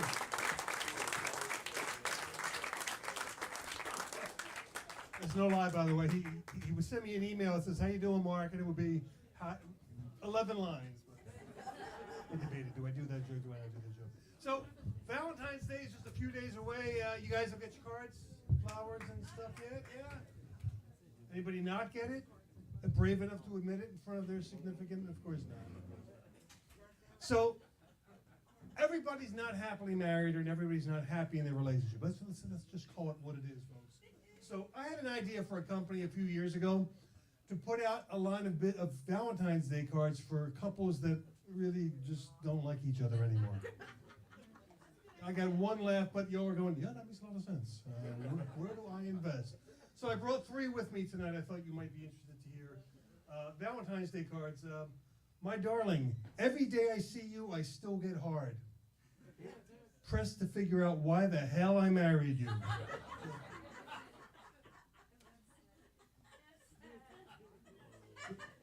The loudest laugh on that was from my ex-wife, by the way. Right hand to God. That was such a special moment. Thank you. All right, here's one. Dear Snuggle Bunny. Ooh, okay.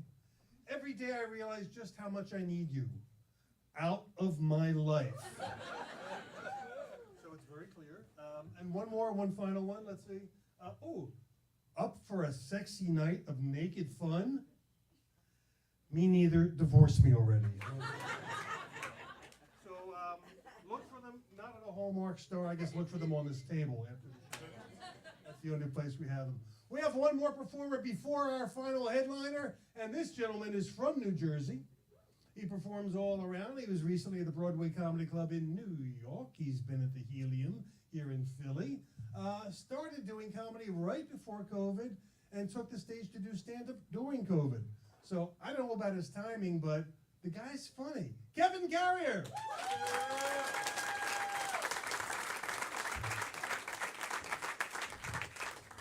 Yo, give it up for your host, Mark, everybody.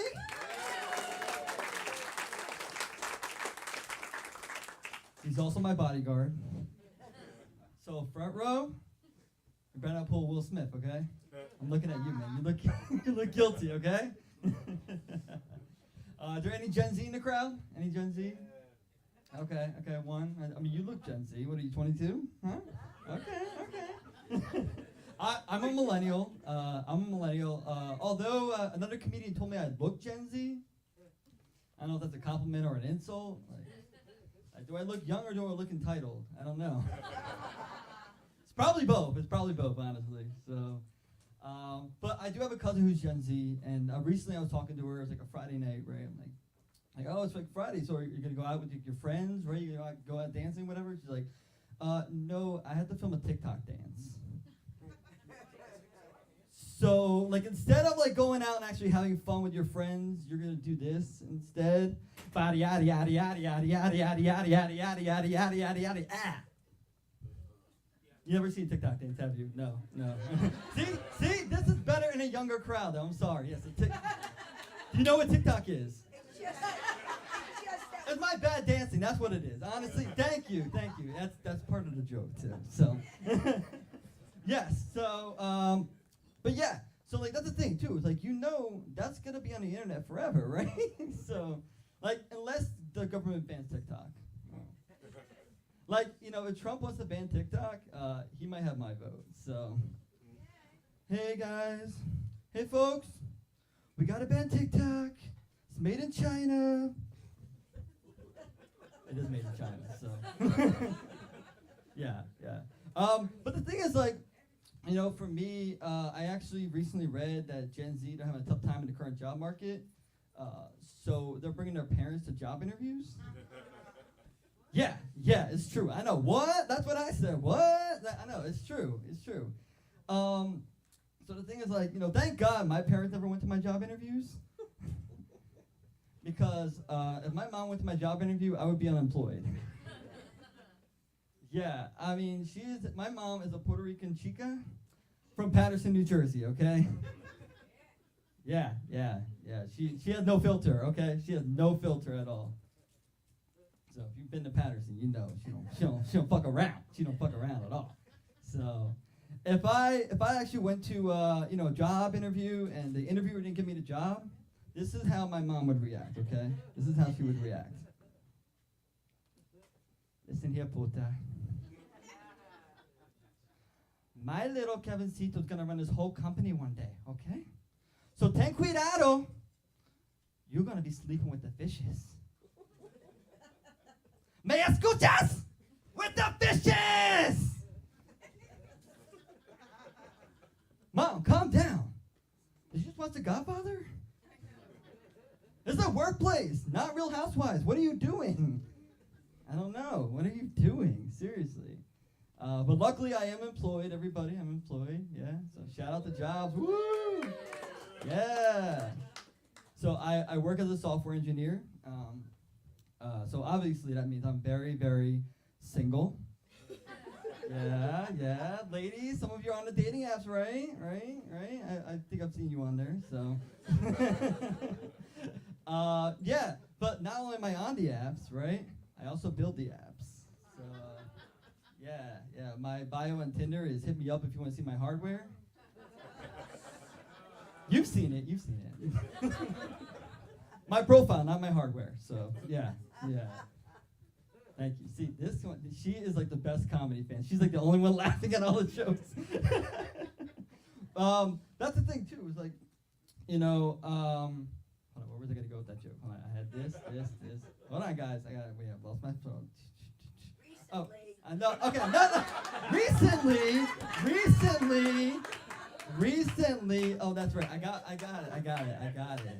it. Thank you. So recently, I was thinking, it would be cool, like, if I could program Tinder, so like every time I left swipe on somebody, it says, "Are you sure? Are you really sure? Congrats, you matched with Kevin, woo!" Oh, should I have said Match.com? I'm sorry. You guys know what Tinder is, right? Okay. Good. Okay, cool. That's the thing too. I feel like I'm at a point in my life where I can support a girl, but all they want is tech support. It's not good. And my dating life, man, is not going really good right now, right? So I was thinking though, right? Gen Z, they suck at interviews, right? I suck at dating. Maybe I should bring my parents on dates. I don't know. Maybe it'll help. I don't know. But then I remember, you know what? Every girl I bring home to my parents, they're always afraid of my mom. So this would be my mom, right? She's like, "Listen here, Amber. If you break my little Kevincito's heart, you're gonna be swimming with the fishes, okay? With the fishes!" All right, guys, that's my time. I'm Kevin Carey, everybody.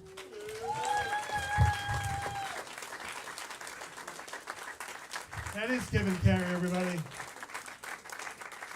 Nice.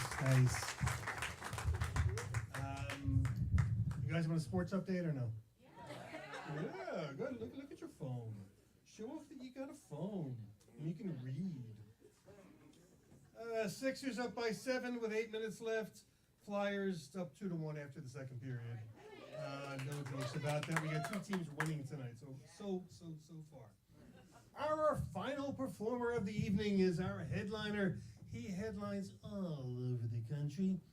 In fact, I follow him on social media, and it was 2 or 3 Saturdays ago. He actually did 3 different shows at 3 different clubs in New York on the same night. That's crazy, not including the one-liners to taxi drivers. I don't know how you do that, but that's amazing. Tomorrow when you get home, where are you going tonight? Tomorrow when you get home, go on YouTube and look for Bobby Boy. Bobby Boy is his 30-minute comedy special. It's up on YouTube.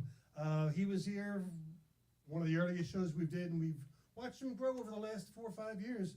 Great to have him back. Ladies and gentlemen, headliner Rob Stant.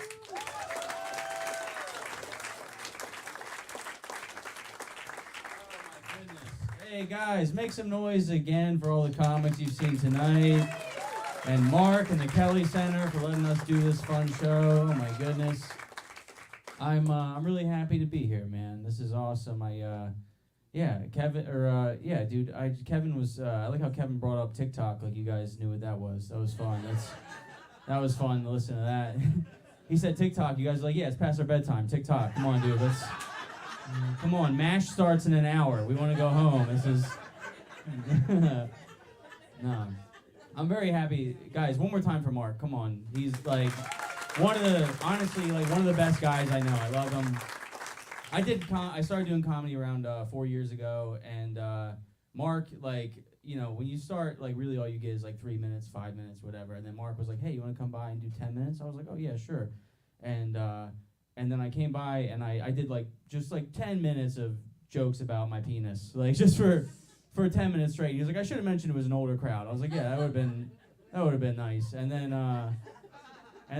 this was happening. The show went pretty much how you'd expect. And then this show was happening, recently. And he was like, "Hey, do you want to come by and do 20?" I was like, "Do you remember me?" Like, I'll come by. You want me to do? I'll do 3 minutes about my penis and then leave. We could do that. No, this is. Do you guys like dirty jokes? Is that all right? That's all right. Thank God. Otherwise, I was gonna leave. That's awesome. No, this is a cool show, man. We got comics up here who have COVID doing jokes. A real comic would show up regardless of whether or not they have COVID. Like me, you know. Like, I'm here. Come on, dude. Don't make excuses. I'm just kidding. You guys don't believe in COVID. I can see the room. I know who you voted for. Come on, dude. Yeah, no way. No, this is cool. I am married. I got that going for me. I know a lot of you don't believe me. I don't have time to convince all of you. I remember the first time I told my wife I loved her. We were dating for 2 months. I said, I love you. She said it back, and it felt great, you know. But then she recently admitted the first time she said she loved me, she didn't mean it. Yeah, she was bluffing, which is fine. She loves me now, I'm pretty sure. So I asked her, I was like, all right, so like, when's the first time you said you love me and you meant it? And she said, when we had a pregnancy scare, and you said not to worry, because you're going to take care of me and the baby no matter what. Yeah, which is crazy, because I was bluffing, you know.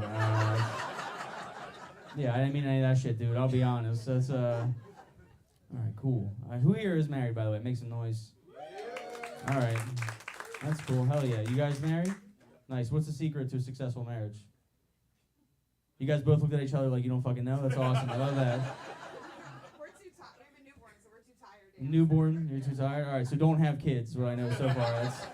Anybody else? What's the secret? Just shout it out. What was it? Yes, dear? Is that like your fucking your safe word in the bedroom? It's like she pours the hot. Like, oh yes, dear. All right, I'm testing you guys out. Anybody else? What's the secret? Laughing separate beds. I don't think that's a marriage. I think that's a roommate. That was funny. All right, never mind. No, me and my wife, we don't have any kids yet. I got 5 nephews. I tried dropping my youngest nephew off at daycare the other day. And the lady who worked there, she said, you know, we can't let you drop him off because you're not his legal parent or guardian. That doesn't make any sense. Like, 'cause I'm not his legal parent or guardian. Like, you want me to keep him? Like, you know, like, if you don't trust me with this child, shouldn't you take him? You know, like, I'm trying to drop him off. I'm not trying to trade him in. You know, it's like, yeah, I got a 10-year-old. Do you have any 7s? I got a couple 3s in my van. If you think that will sweeten the deal. No. What's your name, brother? Vincent. Nice. What do you do for work? Starbucks. Damn, dude. You need to fucking wake everybody up in this bitch right now. You need to start passing around samples or whatever. That's cool. Who's this you're with? My girlfriend. Nice. How'd you guys meet? Girlfriend? High school? I thought you said homeschool. That would've been weird. I was like, all right. You stuttered a little bit on that. I thought you said homeschool. I was like, all right, well, whatever, dude. I mean, I'm not here to judge. It's high school. Nice. What do you do? What's your job? Like a medical receptionist. Medical receptionist and Starbucks guy. Damn, dude. Nice for you. Good for you, man. Hell yeah. Just really reaching up there. I love that. Medical. So like a nurse, or what is it? It's like a pain management facility. Pain management. You got a lot of customers in this room right now. I'm telling you that much. It's everybody here. Just hand out your card on the way out. They're gonna love it. Different demographic. Oh, what's the? Like car accidents. Oh, car accident. All right. Well, I'm drinking and driving, so I'll talk to you later. Nice. That's. You guys didn't like that, but all right. That's cool. I got tequila. Anybody want to put in their prune juice? Let's get crazy tonight, dude. Let's get wild. Am I right? I have some dirty jokes tonight. I'm gonna tell them. All right. It is what it is. I want to. You know, do you guys remember the first time you heard the word sex? Because I do. I remember. It was my parents' 25th wedding anniversary. Stay with me. It gets much worse. It was my parents' 25th wedding anniversary. Okay. And what was that? I was like 5. That's actually a really good point for the story, so I appreciate that. Yeah, it's a good. Yeah, thank you. That's fucking. Anyway, so recently, I just fucking. All right, you guys laughed at that all night. Now it's dead. Fuck you. How about that? How about that? Fuck all you. How about that? It's been killing all night. Now it's dead. Now it's dead. All right.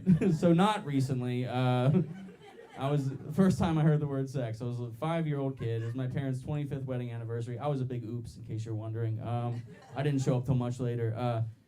All right. So it was my parents' 25th wedding anniversary. My whole family, they were so excited for them. They all chipped in, got my parents this nice limousine, right? My dad was so excited, he immediately started pre-gaming, right?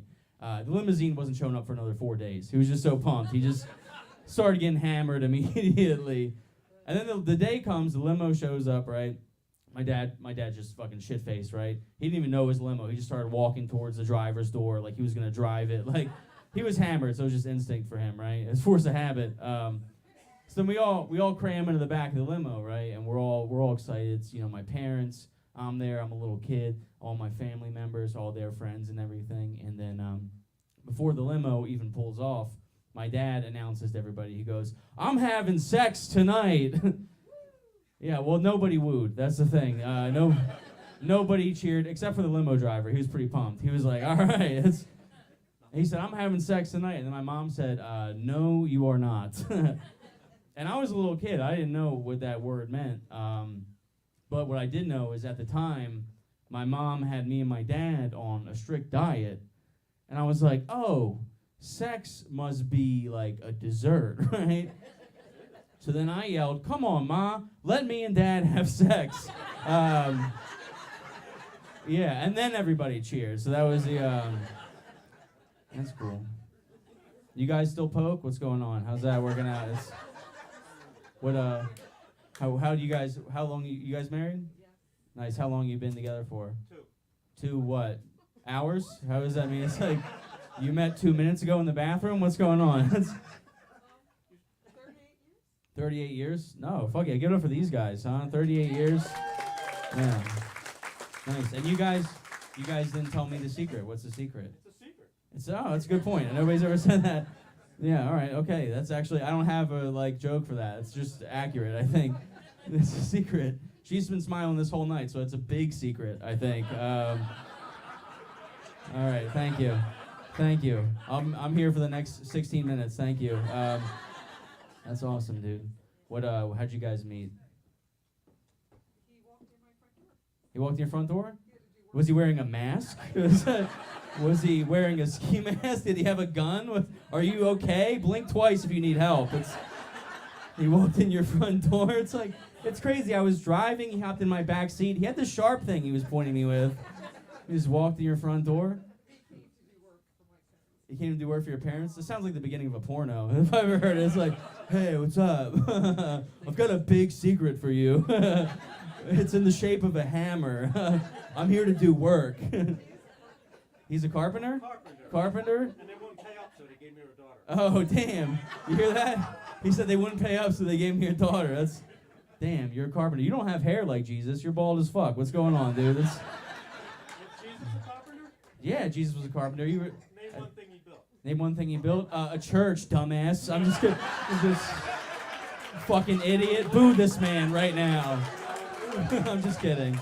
I'm just being a silly goose right now. This is just fucking around, guys. We're having fun. We're getting to know each other. This is cool, dude. Let's all go to the bar after this and buy me beer. That's gonna be fun. I'm excited. I don't know. What was I talking about? I got Jesus. Oh, all right, cool. It was like sex, Jesus. I don't know how we got there, but here we are. All right. What about you guys? You guys married?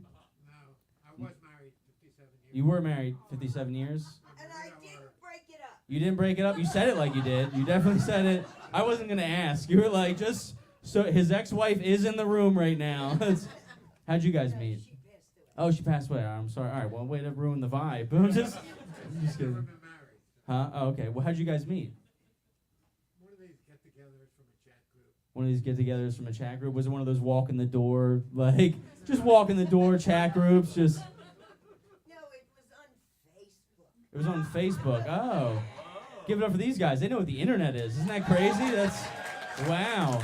Very diverse in this room. That's good for them. Facebook. Nice. He liked your status. You're like, I got a lot of other things you're going to like. You wait till. That was funny. All right, never mind. We'll, all right, cool. You guys want, I got some blowjob jokes. You want to hear that? Is that cool? All right. Nice. All right. So recently. All right, sorry. I wasn't sure if it was back yet or not. I asked my wife for a blowjob the other day, and she said, "I'm too tired to suck your dick, but if you want, you can fuck my mouth." And I was like, how long has this been an option for? You know? That's like saying, hey, sorry your flight's delayed. If you want, you can take this private jet. Like, yeah, we're really sorry about the inconvenience. Here's the keys. You fly. Have fun, dude. Yeah. Blowjobs are fun. My wife's been saying something about me getting a real job. I don't know what that's about. I think it's where I get my dick sucked while I'm fishing. I don't know. I'm excited. I can't wait. I appreciate you guys not being on your phones tonight. You know, I mean, well, some of you might. I think you kept them at home. I don't know, but I. All right, thanks. Cool. No, I'm very addicted to my phone. I'm like a typical millennial. You know, I'm so. Here's how addicted to my phone I am. All right, so the other day, I was going poop, right, and by the time I sat down, right, and I already had my pants around my ankles, I realized I forgot my phone. So without even pulling my pants back up, I just waddled out of the bathroom to go get it, just straight through the Olive Garden. I didn't care. I was like, how's this for a breadstick, huh? You know? Yeah, introducing Olive Garden's new mini breadsticks. The perfect size, some would say. Rob's wife. So that's a very silly joke, obviously, right? I did that joke at a show recently. Fucking shut up. It's true. I did it at a show, and afterwards, this lady walked up to me after, and she was like, "You think you're addicted to your phone? That's not an addiction. I was addicted to drugs." And blah, blah. I don't know. I wasn't really listening. I was on my phone, but she was yapping, right? And but I'm not here to compare my phone addiction to a drug addiction. Like, I understand they're two different things, right? Like, I get, look, my sister was addicted to heroin. She was. And, like, don't be weird about it. She's clean now. Give it up for her. She's clean. Yeah. She's clean. Yeah.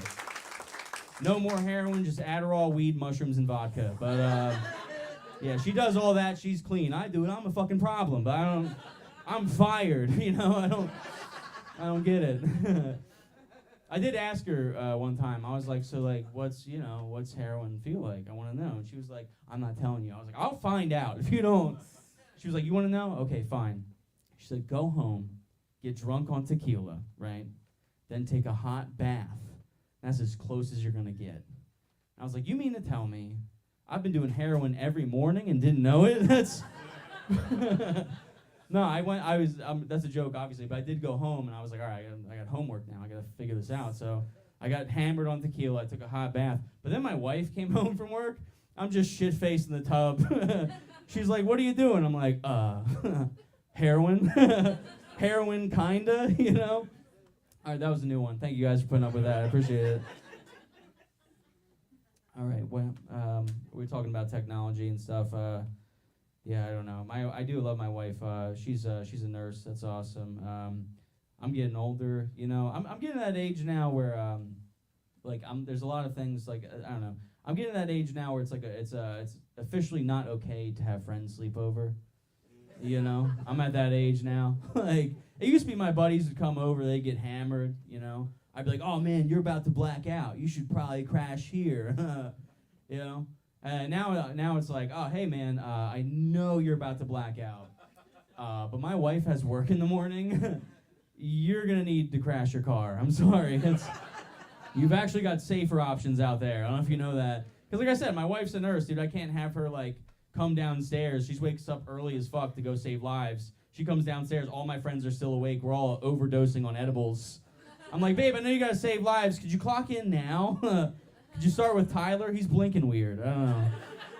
My wife's like, his eyes are closed. That's called sleeping. I'm like, oh, fucking wake up, bitch. Like, all right, cool. So we're getting there. No, I don't know. We'll go back into the sex jokes because you guys like that, surprisingly. You guys want to hear more sex jokes?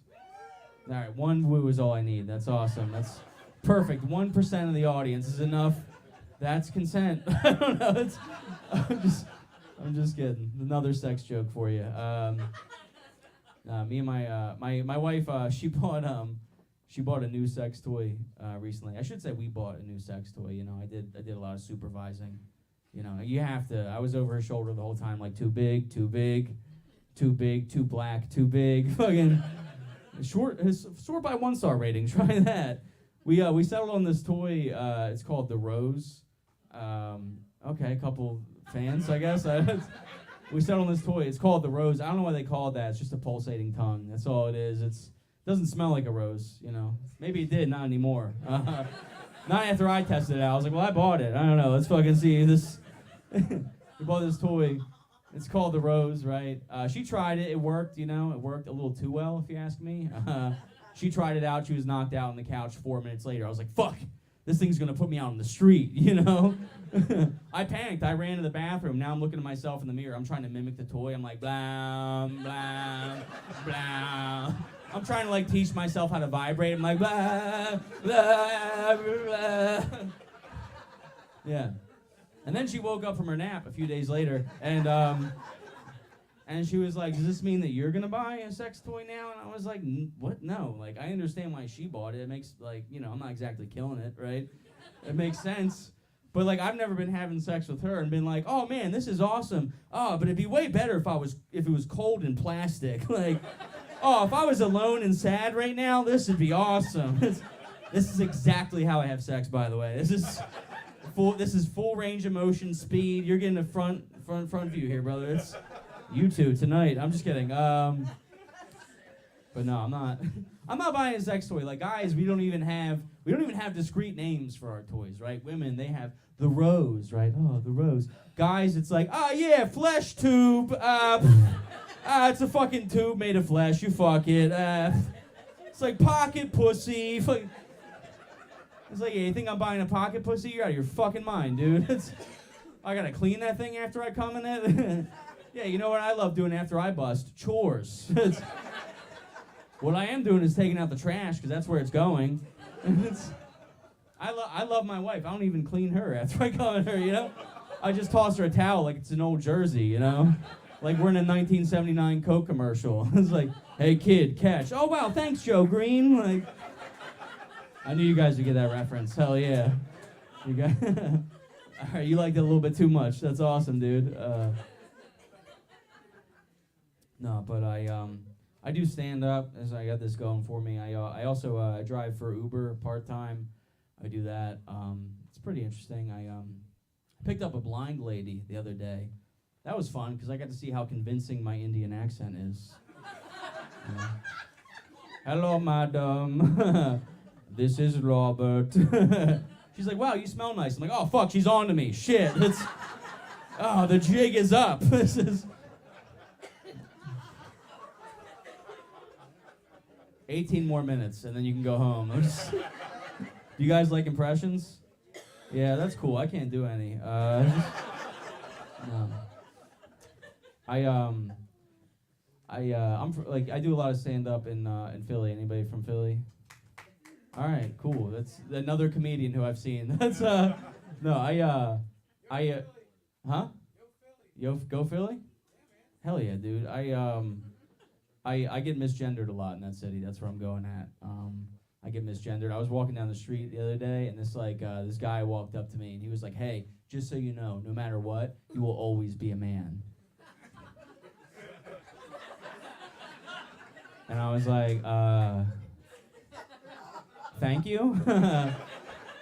Like, I think he thought I was like a trans woman, you know? And that was really gonna insult me. But the truth is, I needed to hear that. That felt good. I was like, thanks, Dad. Could you call me tall, too, please? I am short. Any short kings in the crowd tonight? One sad yurt. Who yurt? Oh, fucking. Oh, okay, gotcha. Yeah, a lot of short people. What are you doing? What's your name? Huh, Cliff? What's your job? What do you do, Cliff? Retired? What'd you used to do? Medical management? You said it like you're making it up. You said it's like, I'm Cliff, I was a hitman, stop talking to me. That's what that was.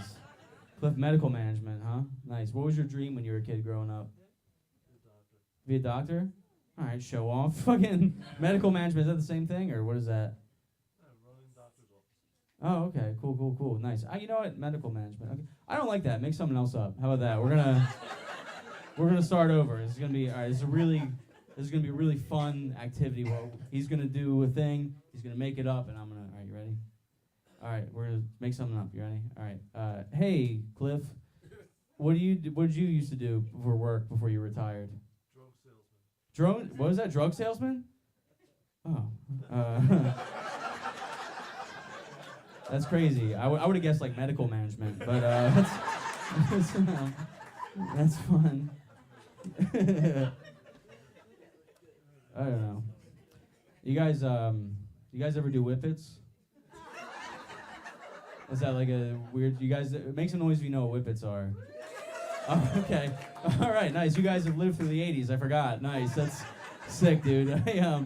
Yeah, whippets. It's like if you don't know, it's like a nitrous. Like you inhale nitrous, it gets you high or whatever. I did whippets for the first time recently. I'll tell you guys a story. I was doing the show out in the Poconos, and afterwards, the guy who booked me on the show, he was like, "Hey man, you want to do something stupid?"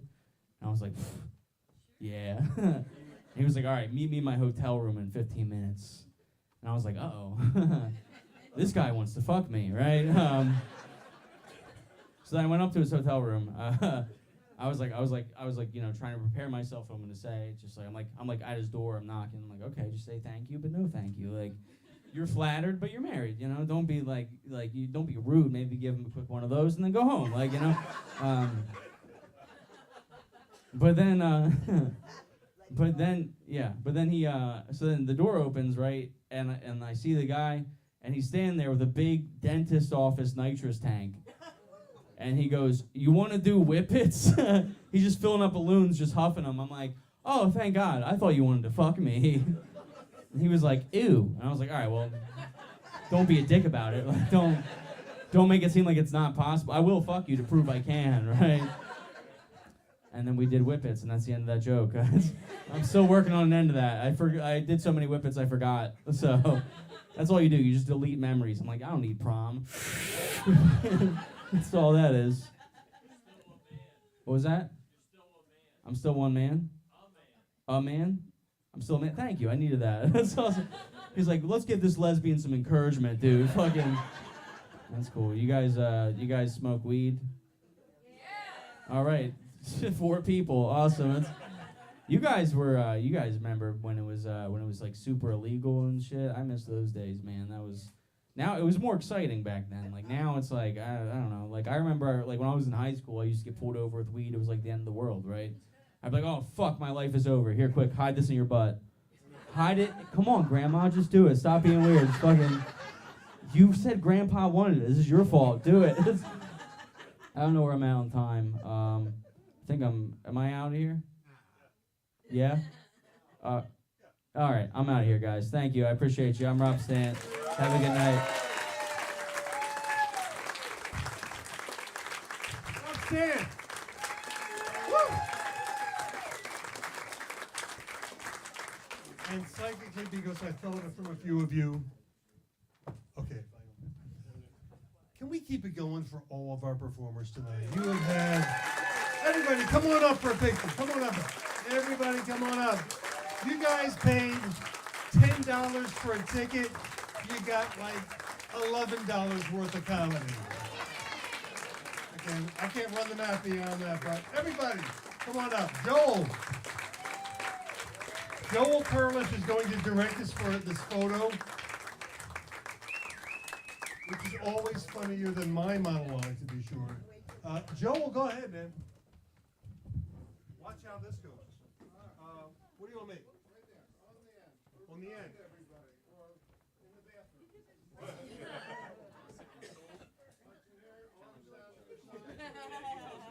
Bunch it.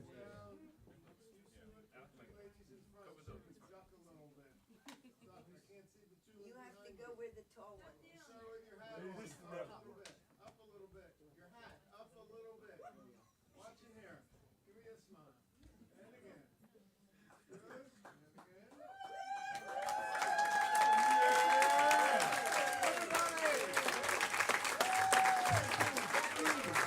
Amanda, come back. Where are you at, Amanda? Here she am. Thanks, everyone. Oh my goodness. All right, well, thank you, Mark Lipsky and all of our comedians tonight. They were so funny. And thank you to all of you here in the Kelly Center. We appreciate your support and your contributions. To make a donation on your way out, you can put cash in the donation jars at the door or use Venmo or PayPal or credit card, or you can go to kellycenter.org and click contribute. Of course, a special thanks to our sound and video techs, Addie, Taylor, Lily, and Katie. Yes, they are fantastic. And on behalf of Tom and Sherry Kelly and Paul and Susan Kelly, thank you for joining us and thank you for your contributions. Please help us clean up. There are trash and recycling containers at the door as you exit. From the Kelly Center for Music, Arts, and Community in Havertown, Pennsylvania, I'm Amanda. Stay safe, play it forward, good night, and happy Valentine's Day, everybody.